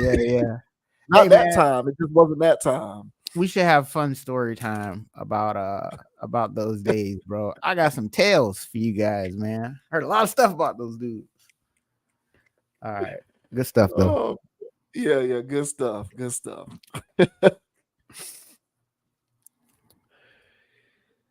Oh man, here we go, man. Sign of the times. So apparently we are one step closer to making people robots. I'm not sure if anyone is aware of this story or not, but there is an Elon Musk operated company called Neuralink who has developed a chip that has been implanted into the brain successfully of a human. And the intent of this thing is to, I don't know what the intent is. We'll go ahead and play this video. Apparently, this technology has been tested for years on animals, and now that it has been successfully tested on animals, what we are seeing is the future inching ever closer to us, courtesy of our friend Elon Musk and this Neuralink application. So check this out. This morning, Elon Musk announcing that for the first time, his company Neuralink has implanted a brain chip in a human. Musk saying the person is recovering well. Initial results show promising neuron spike detection. Neuralink's goal is to help paralysis patients communicate by connecting their brain to a computer. The device is designed to interpret your neural activity so you can operate a computer or a smartphone by simply thinking. People paralyzed from stroke, traumatic brain injury, or a spinal cord injury could see the benefits. This would be a major game changer if it were to be proven to be safe and effective. The FDA approved Neuralink for human tests last May after years of testing on animals. Here's one electrode on one thread that when we stimulate causes a flexion movement of the leg. The company demonstrated the ability of its implants to stimulate movement. As you can see, Pager is amazingly good at mind pong. Allowing a monkey to play a video game. Oh, shit. A monkey, then a bunny. Says the first human users will be people who use their limb. But speaking of shit. Imagine if Stephen Hawking could communicate faster than a speed typist or auctioneer. That is the goal. I really do think that in position, I'll be able to use this type of technology to help my patients, and I cannot wait for that day to come. Neuralink's engineers aren't the only ones turning science fiction into reality. Researchers elsewhere helped this man, paralyzed in an accident, walk again thanks to implants in his brain and spine. And in August, this woman who had lost her voice to paralysis was able to have a conversation with her husband again thanks to a mind-controlled avatar. To not make me laugh. Andrew Dimbert, ABC News, New York. Yeah. So this application is meant to give people who are maybe disabled, quadriplegic, paraplegics, and it's supposed to be some application that is supposed to allow people to better live and operate and be contributors to society via this chip that gets put into the brain, Neuralink. And who better than Elon Musk to usher in such an application? Shouts out to Arger's Audio Cult on the chat, member of the tribe. Saying what's good, guys. Appreciate you for tuning in, bro. Thanks a lot. Yeah, bro. So here, this is where we're at. What are your initial impressions of this? Concerned. Hey, look, man. I've seen enough movies. I put on enough tinfoil hats to be aware of the possibility that these initial pre-trial, types of things that they're doing here, with the thought of it's for medical reasons. Oh, hey, man, that guy that's paralyzed can finally walk. Oh, that lady who couldn't talk to her husband, she can actually have a conversation with him with a mind control AI. What that mean? I don't want Stephen Hawkins talking like an auctioneer. I don't need him talking that fast or faster. Who asked for that? Who asked for that? I don't need it. So my thing is that they normally, in my opinion, I feel like they're gonna roll this out with the notion, the thought process, no different than a Fitbit. Hey man, wear a Fitbit so you can track all your metrics and all the other stuff. Yeah, but where is all these metrics being reported to? Who's collecting all of this data? And what's happening with this data? One of the biggest things out there right now, I think it was a commercial about I forgot who it was, but Matthew McConaughey was in it, and he was talking about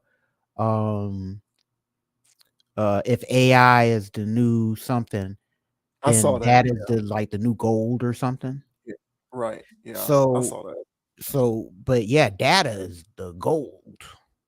So when you're wearing a little Fitbit, you're wearing a lot of information that could be used, but it's for your health. And it is. It's tracking this, it's tracking that. There's things to track your heart rate and this and this. So there's great things going on in the medical field with AI and all this other stuff. Like, I'm here for all of that, honestly, if it just stays there. But just on the last topic, you were just talking about people with power. And one thing that is extremely powerful is the ability to control somebody's behaviors, thoughts, or anything else with the flick of a switch. Now, will they do that? Who knows? But why would it's a risky thing? Because, when you're in that position where you feel like, hey, man, all I need is a chip so I could be me again. Boy, I swear. And then, you do it, but what's happening with this? Now, we're not living in the post-apocalyptic world yet. We're not living in the crazy world yet. It's crazy, but it's not movie crazy. So I just don't like for somebody to have an off switch to my life like that. Yeah, life is fickle. Don't mean to get too graphic here, but I used to work at a place where I had to watch graphic violence videos, and you'll see people's life in like that.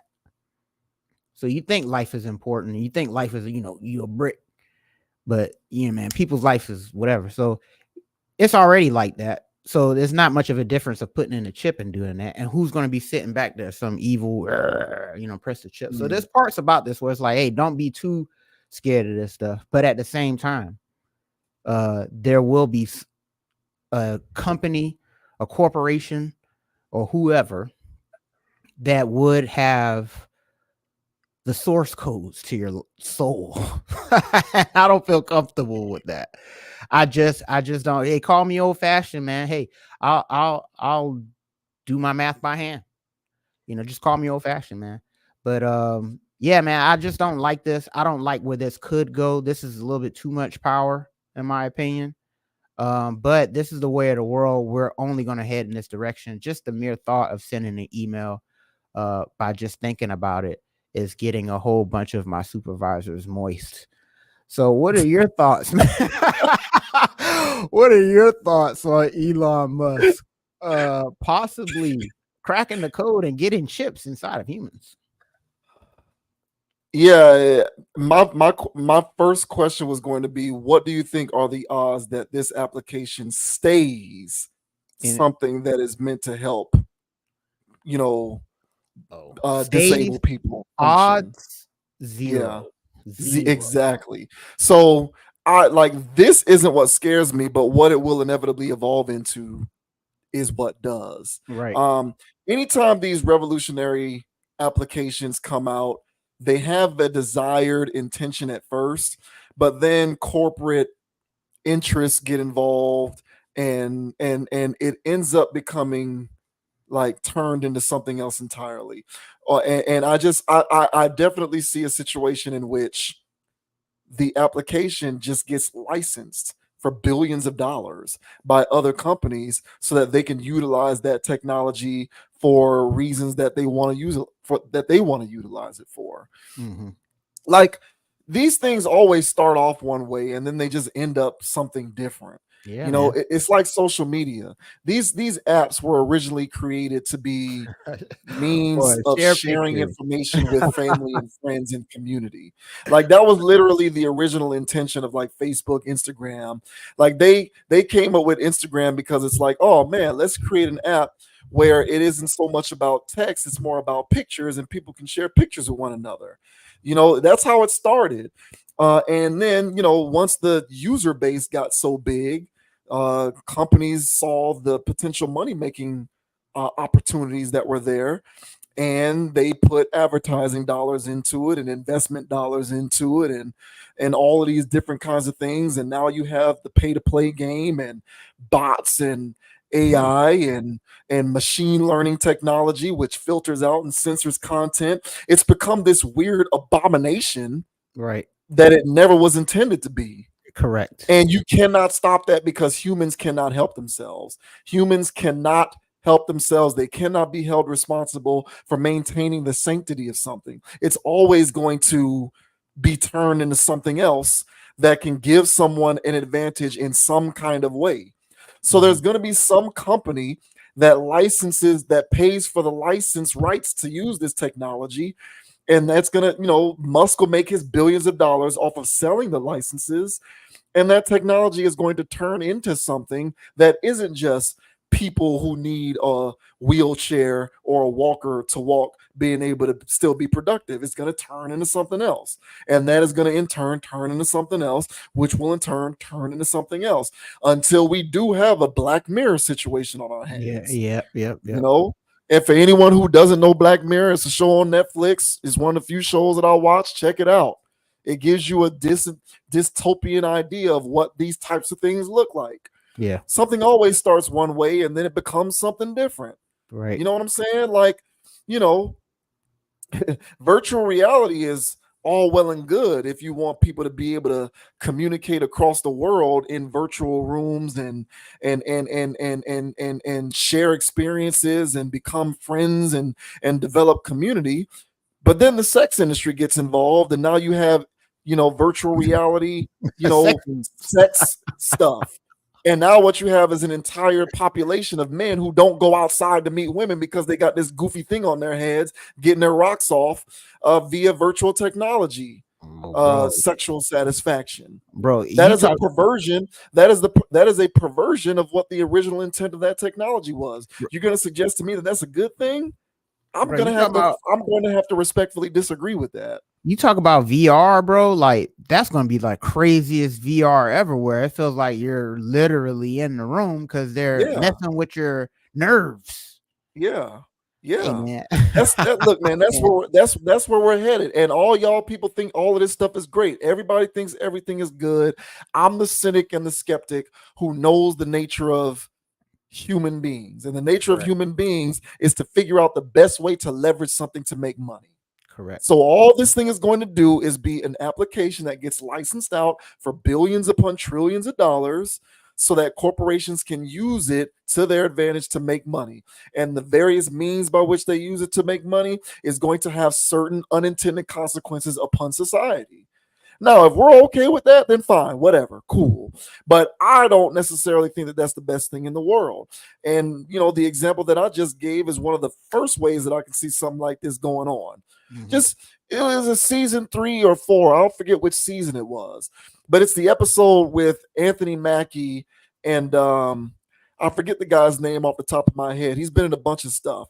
He played Dr. Manhattan in the Watchmen show. He's also the villain in the new Aquaman movie, Abdul Mateen something. He's a talented actor. He played Candyman in the new, well, he was in the new Candyman movie. But him and Anthony Mackie were in an episode of Black Mirror where they basically got addicted to this virtual reality video game headset tool. And it got to a point where they weren't even interacting with humans in the world. They were just putting this thing on and, you know, having sex on this thing. Boy. Instead of just being out in the world. So, you know, everything always has its unintended consequences. This will be no different. I shudder to think at what the extent of those unintended consequences will be when it comes to this Neuralink thing. But surely this is only the beginning, and I'm with you on that.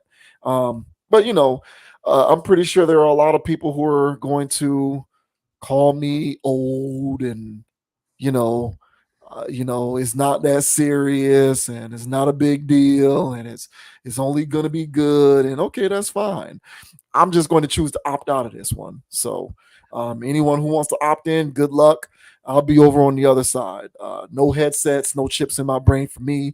I am perfectly fine typing with my fingers. I don't need to do it with my brain. It is what it is. What But an old man, bruh. Typing with I hands. know. Yeah. I'm pretty sure that this is going to spread like wildfire and is going to become eventually the standard. I know that. There's nothing that I can stop it.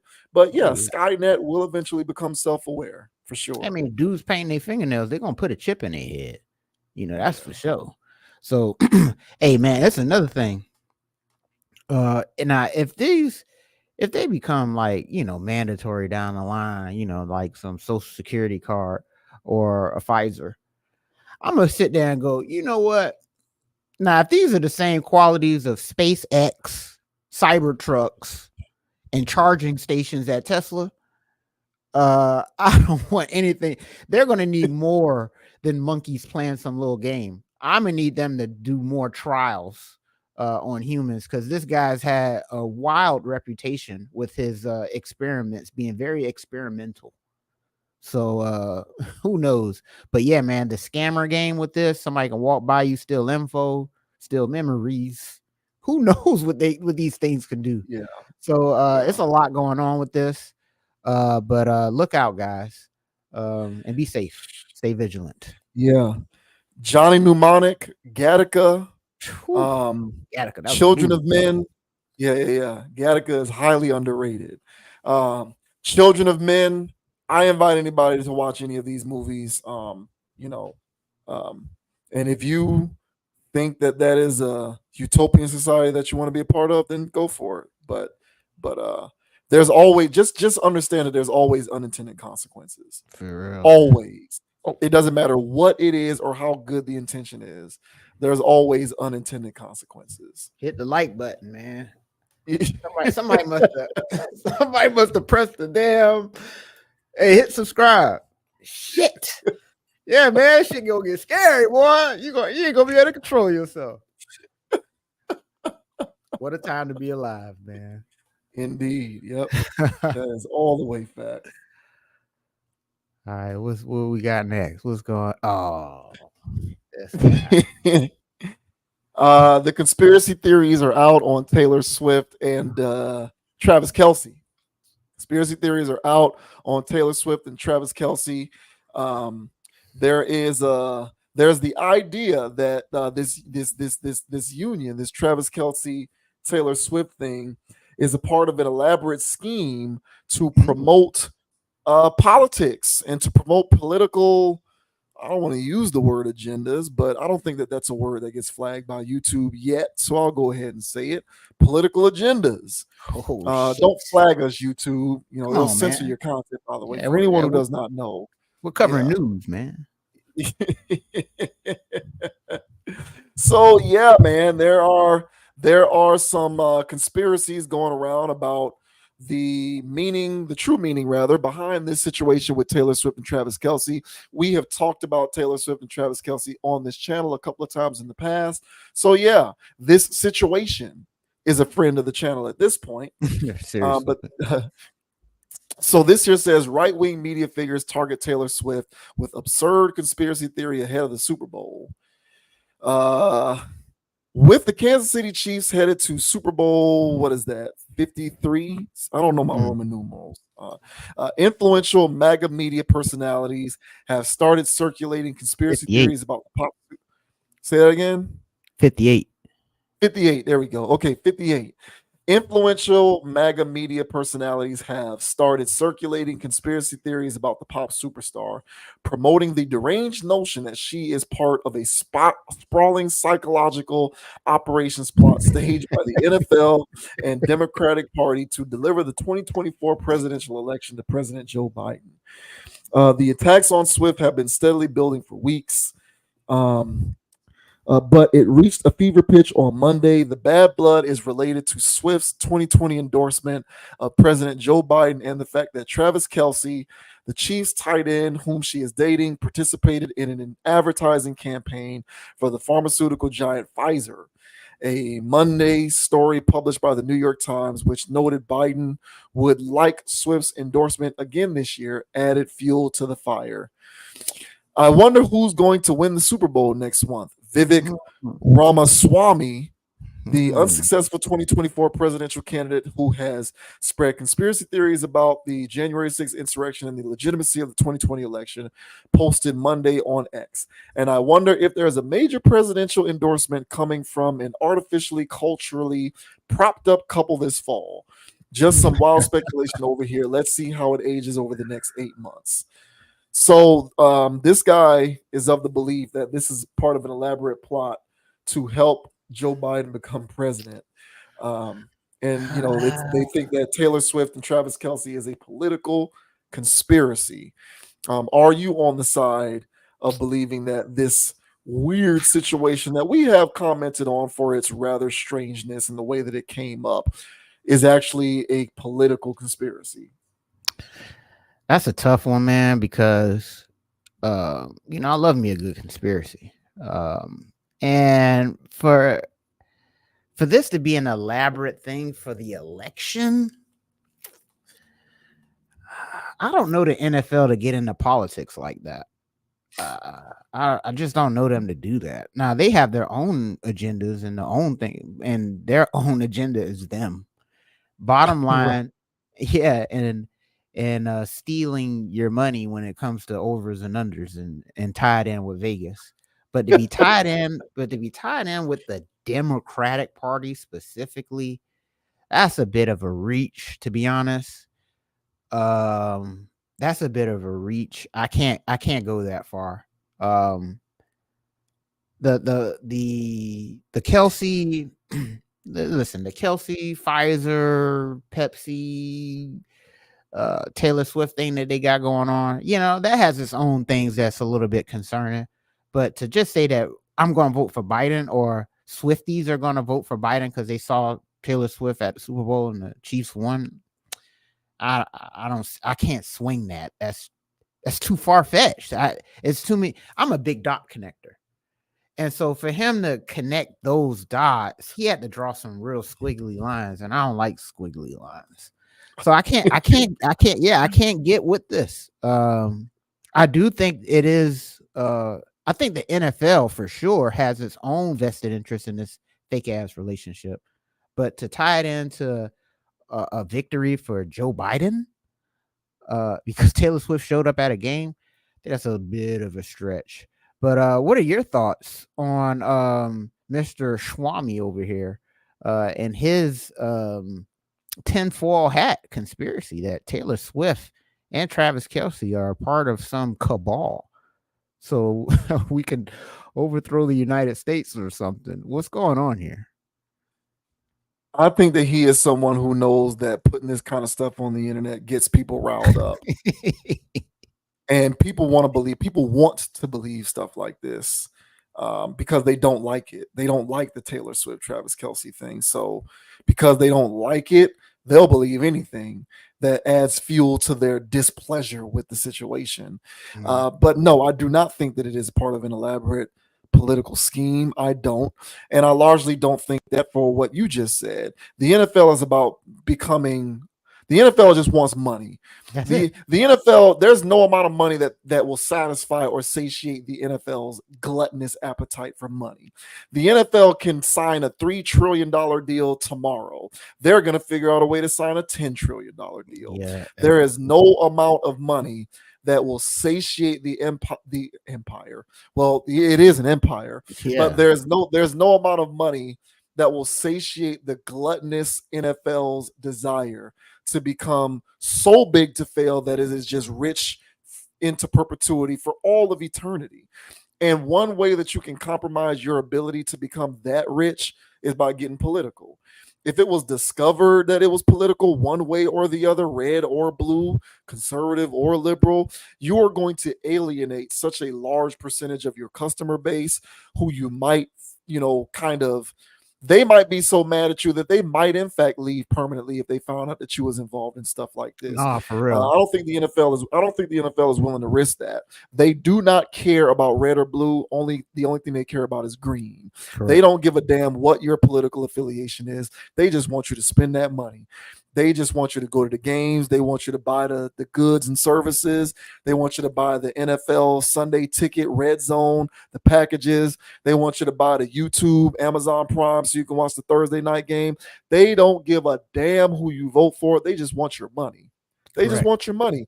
The NFL is gluttonous and insatiable when it comes to making money. They just want money. And the one thing that compromises that is politics. One way or the other. You don't want to alienate that many people. They want Democratic money. They want Republican money. They don't give a damn whose money it is. They just want the money. Correct. Okay. So I don't buy this. But people like him know that they can just throw crap like that out onto the internet and just feed the beast of the rumor mill internet machine, because that is also a gluttonous thing that just they can't get enough of, being able to talk about stuff like that. And he very well knows that. So this guy's a clown. Get him out of here. But here's the thing. People just generally don't like the Travis Kelce Taylor Swift thing. They just don't like it. Correct. And I was watching Colin Cowherd today. Colin Cowherd was defending it. Which is I like Colin Cowherd. Full disclosure, he's probably my favorite. Yeah, he's probably my favorite sports media person. For me, Cowherd is probably number one. I think he's a smart, insightful guy. He is nuanced with his points. I respect where he's coming from a lot of times, even when I don't agree with him. But he likes the Travis Kelce Taylor Swift thing. He thinks it's great. He's also somebody who's very anti-tinfoil hat. So I've noticed this about him. He has a natural propensity to go against something that is being looked at conspiratorially. So even if it's a person that he disagrees with, if it involves a conspiracy, he's going to go the other way because he doesn't like conspiracies. And people are looking at this in a very conspiratorial way. So he's defending it. And what he was saying today was, it's mostly men who don't like the Travis Kelce Taylor Swift thing. Absolutely. And he's saying it's mostly men who don't like it because Taylor Swift is a woman. And so what he was suggesting is men, and this goes back to our point about, these dudes and they ain't getting with women, our 70-30 rule that we like to talk about, with these men out here who ain't getting women. So what Cowherd was saying was, there's so many guys who aren't getting attention from women. They've created this natural resentment towards women. And that natural resentment towards women, due to the fact that they aren't getting any women, manifests itself when it comes to the Taylor Swift situation as a form of acrimony. So they hate it because it's Taylor Swift. Because the excuse that they give for why they hate it, this is according to Cowherd, not JV Wiggins. But the rationale behind why these dudes claim to hate the Taylor Swift situation is because they're tired of it and they want to get back to football. And what he was saying was, well, why don't you complain when they put Drake all over the TV? You don't hear this. Those same people aren't saying, get me back to basketball and get Drake off my TV. He was saying those same people aren't saying, get Jack Nicholson off my away from my basketball and get back to TV. Get Spike Lee off of my basketball and get back to TV.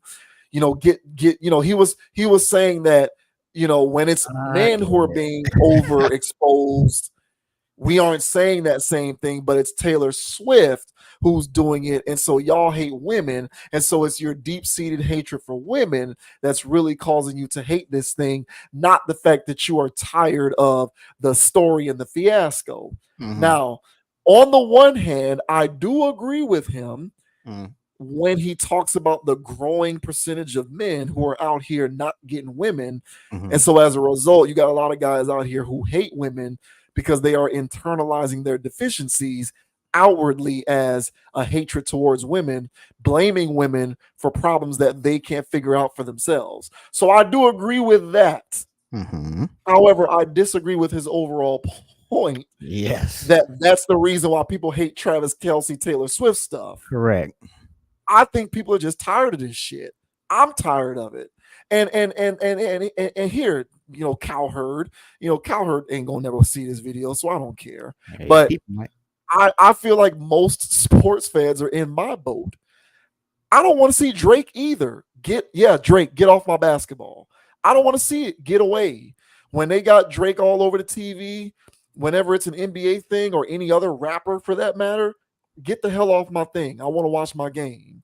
I don't care who it is. If you give me too much Spike Lee, I'm going to say, get Spike Lee off my TV. So in other words, for me, it doesn't matter whether it's a man or a woman. When you are overindulging in popular culture to the point where I feel as though you're impeding on my ability to enjoyably consume sports, I'm going to have a problem with it. Mm-hmm. So that's why I don't like this crap. You're giving to me too much of it. You're impeding on my ability to enjoy it comfortably. Go away. Go away. I don't hate women. I love women. I don't give a damn if it's Taylor Swift or Drake. I don't give a damn who it is. Man, woman, get the hell off my TV so that I can watch my sports. I'm not a casual. I'm going to be watching these games regardless of the pop culture icon you put in front of me. So it doesn't sway me one iota to see Taylor Swift. So I'm going to complain about it. It doesn't sway me one iota to see Drake. So I'm going to complain about it. It doesn't matter whether it's a man or woman. So I don't really agree with Cowherd on that front, albeit the fact that I do agree with him about his incel theory. I do think that is true. I just don't think it washes with this situation. I just think that this is too much. And I think that the sports fans who are going to be there regardless are just complaining because it's too much. It's as simple as that. I don't think it's a woman-man thing or all of that kind of stuff. I think he's just going over his skis to defend this crap. I don't agree with that. I just think it's a bit too much. And whatever. If the casuals are going to get more into it by seeing Taylor Swift, I guess fine, whatever. But I don't think that should take away from someone such as myself who's going to watch the games regardless and complain because I don't need to see all that crap. So get it out of here. Yeah, that was a pretty weak take from Colin. Now I agree with the incel aspect of it, but he did the same thing the Swami guy did as far as like, oh, these are dots now. But in order to make them connect, you had to do a lot of mental gymnastics to get there. Yes, right. And so, so I don't necessarily care for that either. And it sounds like caping to me. Now, one thing the NFL won't do is get into politics. I agree. They do not do that. Hell, the whole Kaepernick thing was just such a black eye for the thing. I know people who haven't watched football since the Kaepernick thing. Yeah, so that thing was a black eye for them. They generally don't get into politics like at all. And so, but they are America first though. So they are America first, military first. All right, so they're going to do that. But as far as politics, never. And what they would do is they would have the media arms do the politics for us if they got into politics at all. And the media outlets out there, mainly most of them are liberal outlets. And so if there's something out there that's being said politically in a football, coverage broadcast or whatever, it'll be done by an analyst. But the league itself won't position itself in a way, as you mentioned, to isolate its fans. That's one thing that Taylor Swift brought to football, because she comes off genuinely as somebody who doesn't even know what a first down was when she first got to those games. She doesn't seem like she knows football, much like her fans don't know anything about football. I don't care about that. She's dating this dude, so who cares? My problem about all of this was it felt contrived. It felt like they were gassing it up. And we called it, when we did the videos earlier in the year when it first happened, was it just looks like marketing to me. And it's been a success. It's been a home run for them this year. So they've got Swifties buying in, literally and figuratively, to all of this stuff. So I think it was a successful campaign this past year for them, the league, not for the Democratic or Republican Party. Honestly, whatever, they can give two sharks. so long as they get legalized betting in every state, they don't care about politics. So yeah, this guy, nice try. He got kicked out of the presidential race. He needs some buzz. Like you said, he knew this was gonna go hot takey, a little virally. But that's been this guy's shtick the entire time. He's just hot take after hot take, spicy thing after spicy thing, and this is no different. So, yeah, can't say that the league's behind this. Can't say that I agree with Cowherd, even though that was off-brand thing, but can't say I agree with that. But I agree with you though. The NFL don't care about blue or red; they only care about the green. So that's right. Yeah. So I will not be watching. I'm telling you right now, I'm not watching the Super Bowl. I'm taking my own stance on this one. I just can't. Purdy, the coach for the San Francisco. I like San Francisco. I like the Chiefs, but it's gonna be too much. How do you say this? Dick riding. That's gonna be the entire time. I don't want to watch it. It's gonna be. I'm gonna be nauseous if I look at it. So, I'm gonna take my hat out of the ring, and I won't be watching this year. Sorry, guys. You know what you should do? You should just not watch any opinion shows and just just watch the game. So like if between now and 2 weeks when the game happens, you just don't watch First Take, don't watch Colin Cowherd, those shows, Speak, First Things First, Undisputed. Just stay away from all opinion shows. Stay away from all of them. If you stay away from the opinion shows, then you won't be exposed to so much of the dick riding. Then by the time that you get to the game, your dick riding tolerance meter will be low enough that you can watch the game and just be able to watch the game. Why we got to do this? Why I have to have a meter? Why I have to be below the meter? I should just chill and watch sports. So the fact that I got to do all that, I agree with you. But that's why I'm boycotting this. The NFL needs to learn a lesson. And if I don't watch nothing, then they felt it. I know it. So, yeah. I feel you, man. Yeah. Hey, I feel you, bro. I feel you, man. Yeah. There'll be some NBA games on during the Super Bowl, so you'll be able to watch some NBA games for sure. I'm just gonna pivot over. I hear you, man. Yeah, I hear you. I just think people in general don't like this stuff. Sports fans don't like the Travis Kelce, Taylor Swift stuff, and so you will have, opportunists in the media who will attach their own ideology to try and explain why it's disliked so much. And so this politician dude talked about conspiracy, left-wing stuff, and Cowherd talks about men being basically what he's saying is men are sexist and that's why they don't like it. Yeah. And I don't like either one of those. I just think sports fans are tired of it because sports fans are gonna watch it regardless. So if there's something that you're gonna do regardless of the outside influence of popular culture, I think there's a natural propensity for you to be annoyed by it. Like that's all I think it is. People are just annoyed.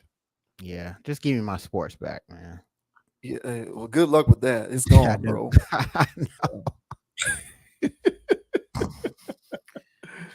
Oh. All right, so Jack Diesel, let him tell it. The original Superman believes that men shouldn't confide in women. He thinks that men shouldn't open up to women. Very interesting take. The legendary NBA superstar, 4-time NBA champion, 3-peating with the Lakers, once with our Miami Heat. He thinks that men should never open up to women because it can be too costly for you. So check out what Shaq had to say. Shaq is not here for it. Does not think that men should open up to women at all. I'm sure women are going to love these comments. Oh, Lord. But here's what Shaq had to say about men not opening up to women, that they shouldn't do it. Open up to a woman? Yeah. Never. No, never. When's the last time you think you've opened up to a woman? We don't. In your whole life? Bro, I'm telling you. Yeah, got players like I could. Me and him related. Yeah. It's our first time meeting, Yeah, but I can tell you guys there's some connection here. Oh no. If they gonna tell you can't. Because you know why? But it's a trap. Because you know why? I'm trapped No. like a motherfucker. No, I'm gonna tell you why. Because once you do, whenever something go down, they're gonna throw it back in your face. Well, that's why. That's why. So you can't ever. That's why you crackers. Your dad left. Yeah. Yeah. All right, so yeah, he says men just shouldn't do it, but for practical reasons. He feels like if you do it, it's gonna come back to bite you in the ass. She gonna throw it back up in your face. I'll go ahead and start this one. So we have to keep in mind and contextualize these comments based upon Shaq's experiences. So that's the thing. When we are looking at stuff like this, you really have to contextualize where you are and where somebody like Shaq is. So Shaq has lived in the limelight as an all-time great NBA superstar. A lot of people think he's one of the 10 greatest players ever. I would agree. I think Shaq's one of the 10 greatest players ever. Playing for the Lakers, three-peating, playing for the Heat, getting another championship, high-profile endorsements all over the place, superstar status, movies, TV shows, NBA on TNT, Turner Sports, all this stuff. Shaq's all over the place. I've lost count of all of Shaq's endorsements. The General Insurance, Carnival Cruise Lines. He is every damn where. The guy is like the basketball Kevin Hart in terms of how many endorsements he has. The dude is just all over the place. So Shaq has probably lived an existence in which you want to be guarded with how much you share with women, because it could perhaps come back to cost you. But see the previous video that we discussed with Jalen Green and Draya Michele. It probably behooves a man to not share intimate information with strippers, Instagram models, porn stars, social media influencers, fitness models. If you're a man and these are the types of women that you dilly-dally with, probably best to withhold classified information because women of that ilk, I would imagine, are more prone to declassifying said information. Now, if you are not somebody who comes from Shaq's experiences in life, and you are just a regular person, a commoner, or as many of us like to use this particular word, even though I don't like it, if you're an average guy. Oh, shit.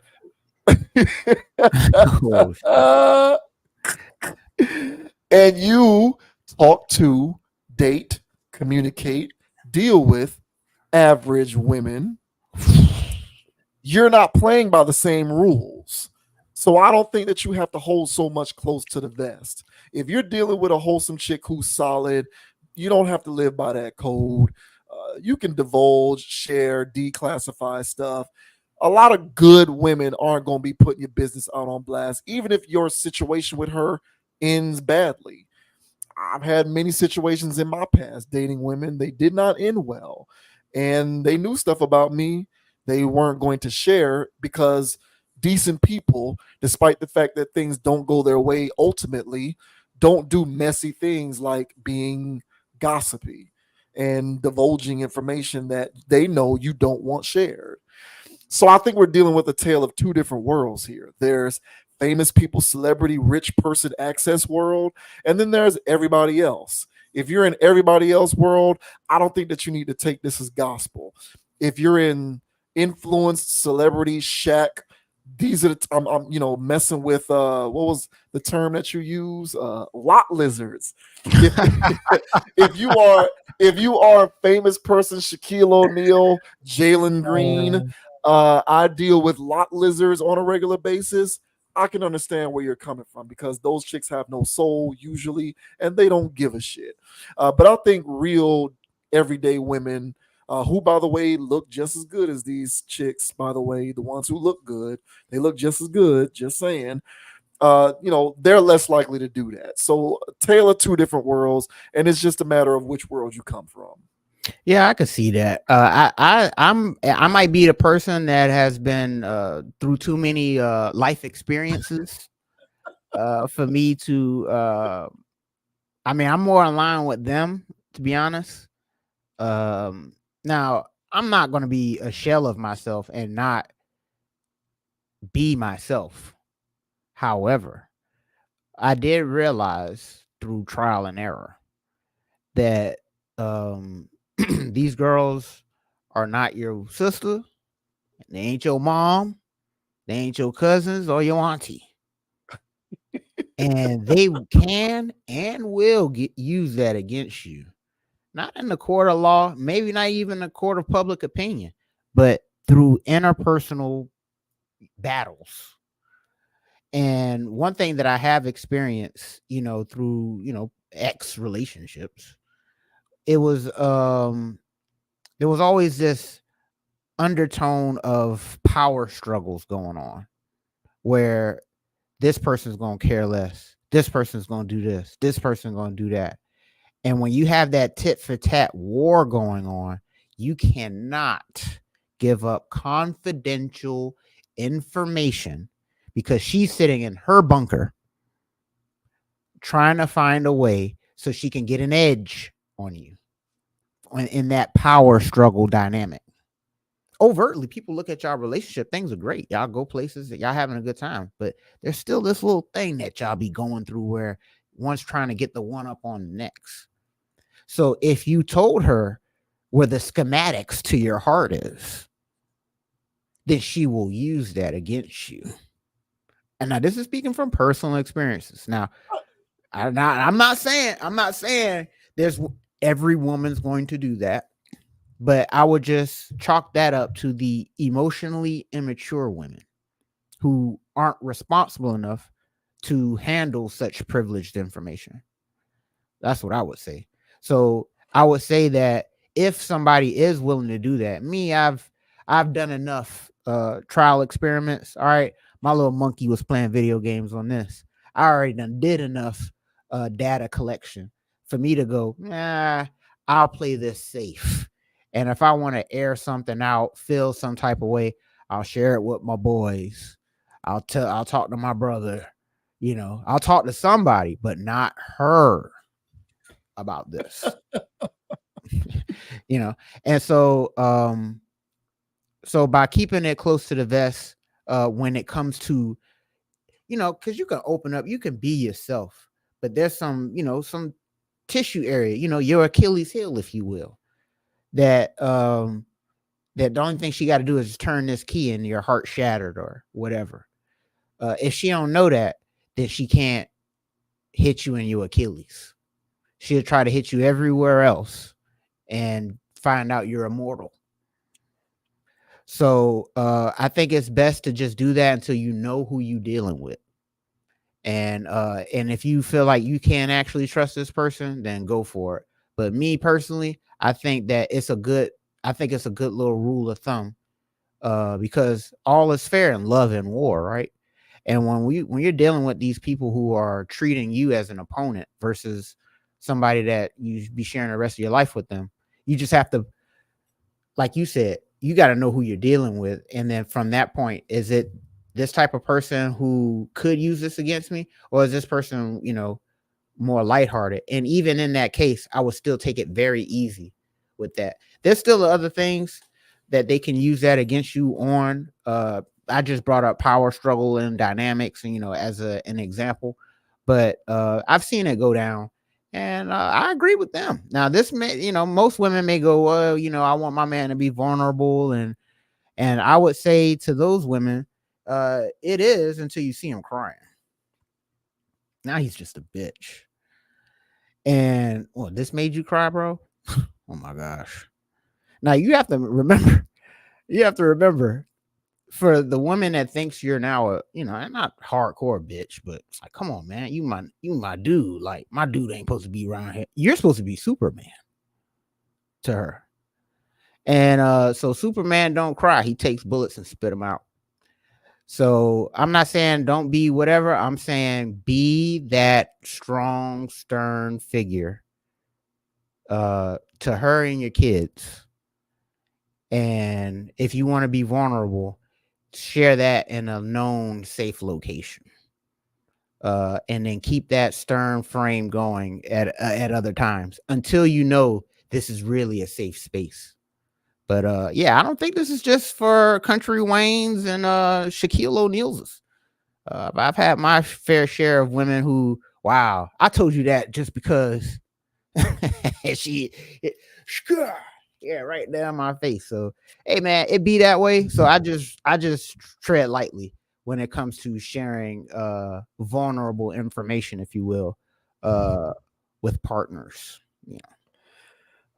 Yeah, I mean, it boils down to the nature of what it is that we're sharing. Like, what exactly are we sharing here? Now you can There's some. you can share. You can now. This is what I'm saying for my context. Now you could share regular stuff. You can open up. It's open up is ambiguous, but I'm talking about that vulnerable state to where you're low key in a shambles. You just want to hug. You just want to talk it out. And Okay, and you think that that's what they're talking about? I think that's what they're getting at. Me personally, I think what they were getting at is, generally speaking, don't share sensitive information with women that can come back to make you look bad or bite you in the ass, whether it is super intimate stuff or not, because that's how I interpreted that video, and that's what derived my opinion on it. Because I don't think it's a good idea for anybody, much less a guy, to be sharing super duper sensitive, hyper close to the vest information with anybody that you do not ultimately trust. Like, if this isn't a life mate, you shouldn't be sharing any of that stuff. I don't care how long you've been dating somebody. There's just certain things that are reserved for, okay, you're my life mate. We have a family together. I've been with you long enough. I know that you won't betray me. Okay, here we go. So all of that stuff that you're saying is fine, but I was assuming that that's not even what we're talking about here. Oh, okay. I was assuming we were talking about whatever. But again, we are all a microcosm of our experiences. So I hear what you're saying, but I would also say that the way that we handle some of these situations is pretty much rooted in the types of people that we find ourselves around. So largely, if you find yourself around people who are just ordinarily not trustworthy and people who you just cannot find yourself under any circumstance being able to trust with any kind of information, I think, and I'm not talking about you specifically, I'm just speaking in general, I think that provides you with the opportunity to take inventory on the types of people you deal with. And maybe if you can figure out a way to pivot to deal with different types of women, it can give you a different perspective. Because I don't think that is a general practice that you necessarily need to maintain unless you find yourself routinely in situations that can go left. If you share something with somebody who's that type of person. Yeah, that's me. And I do truly believe that we are, the byproducts of the people that we associate with and who we attract. I do believe that. But that's neither here nor there. In any event, I hear where you're coming from. I do think toxicity breeds toxicity. If you're with toxic people, don't share shit. That's a simple rule. Don't share nothing deep. Don't share nothing surface. If you have a suspicion that this person is toxic, don't say shit. But of course, not everyone's like that.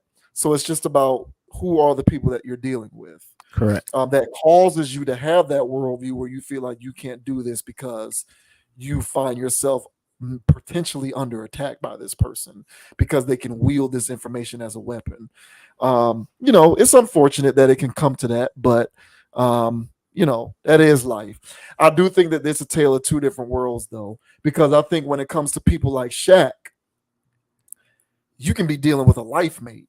So like what I'm saying is, in the regular world, if this is a person that you can ultimately trust, life mate status, we ain't going nowhere till death do us part, then go for it. Share whatever. even in the world that he lives in, Oh you yeah. can be dealing with someone who you think fits that, and it'll still go left on you, where all of a sudden you looking like a duck out in the streets, getting exposed, having your private business told on you, and you felt like she was the ride or die forever, because the stakes are much higher, because there's resources on the line. So she feels as though she has too much to lose by coming out of this situation not being able to benefit in some kind of way. And if she thinks that exposing you can lead her towards being able to benefit, or if she thinks that threatening to expose you can lead towards you being able to benefit, she's going to pull that card, even if she was your ride or die. So for people like him, he's in a perilous situation where you have to guard against that, whether she's life mate material or a lot lizard. Whereas I think for guys like us, it's pretty much whether she's a lot lizard or not. And I think that as long as she's not a lot lizard, you can kind of go that far. But again, don't take it too far unless you know that this is somebody who you can ultimately trust. Yeah, I get that. I just think that and I agree with you. I just think that if you just look at a situation where, let's say that we're in a situation where there's this dude, he's literally 8 feet tall. Like, we're this post-apocalyptic world. All right, it's survival of whoever survives. This is an 8-foot dude. He's 8 feet tall, legitimately. And not Wembenyama. He's like 380 pounds of muscle. This guy's just going through people. Everywhere we follow this dude, he's just crushing it. So we don't care. He'll tackle a bison. He'll do anything. Then, one day we're all having drinks, and then he tells us, something, personal about him, where he ain't 8 feet tall no more. And he not chiseled out of marble no more. He's kind of like mortal. Then when he goes to start to do whatever he's about to do, and you go, look at him. He right. He really can't pick that shit. He just be moving it.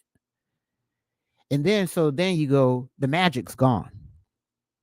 And then I would argue over time, maybe not immediately, that guy's power is going to get challenged.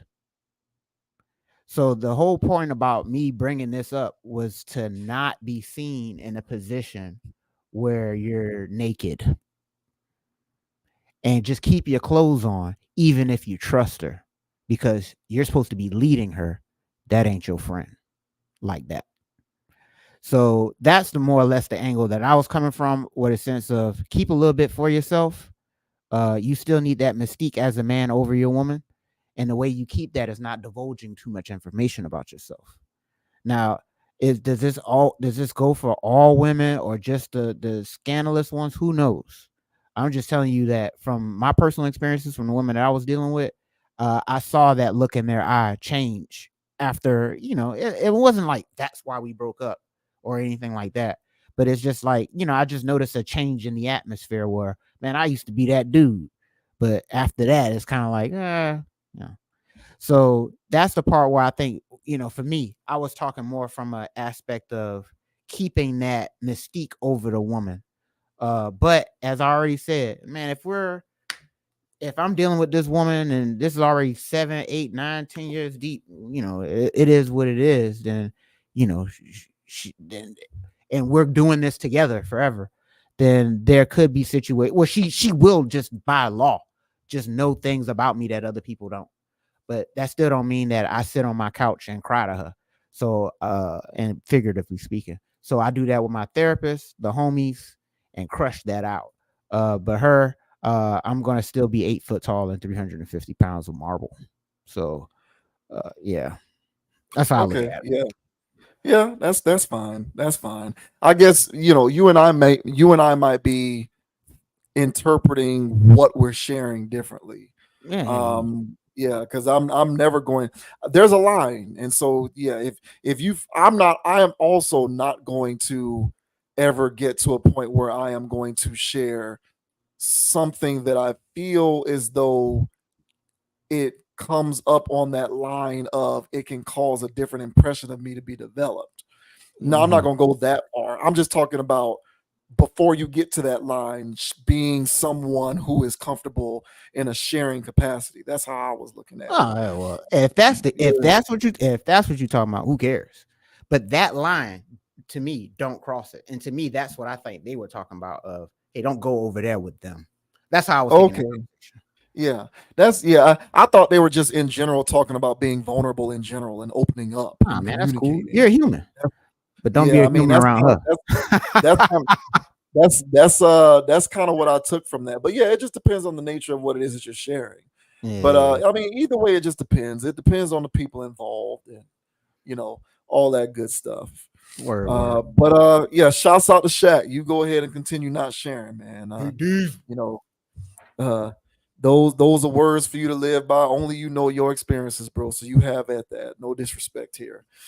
But with that on that note, we're gonna go ahead and close out, man. This was a great stream. Appreciate it. Have fun.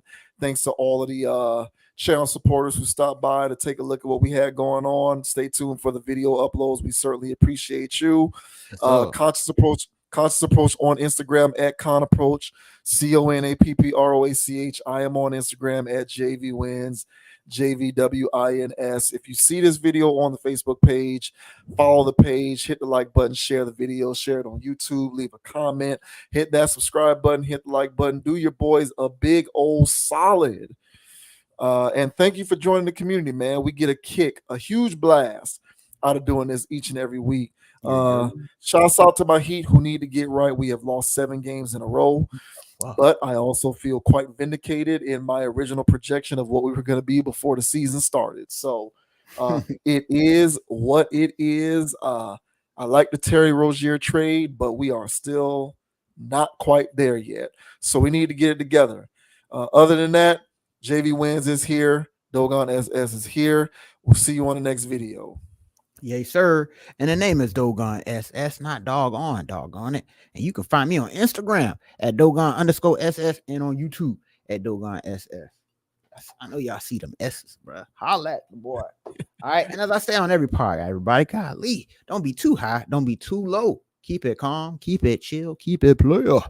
And don't let anybody get you off your pivot, including Taylor Swift and the ultra liberal machine trying to get me to vote for a particular governmental party. And as I say on every part, guys, we'll catch y'all on the flip side.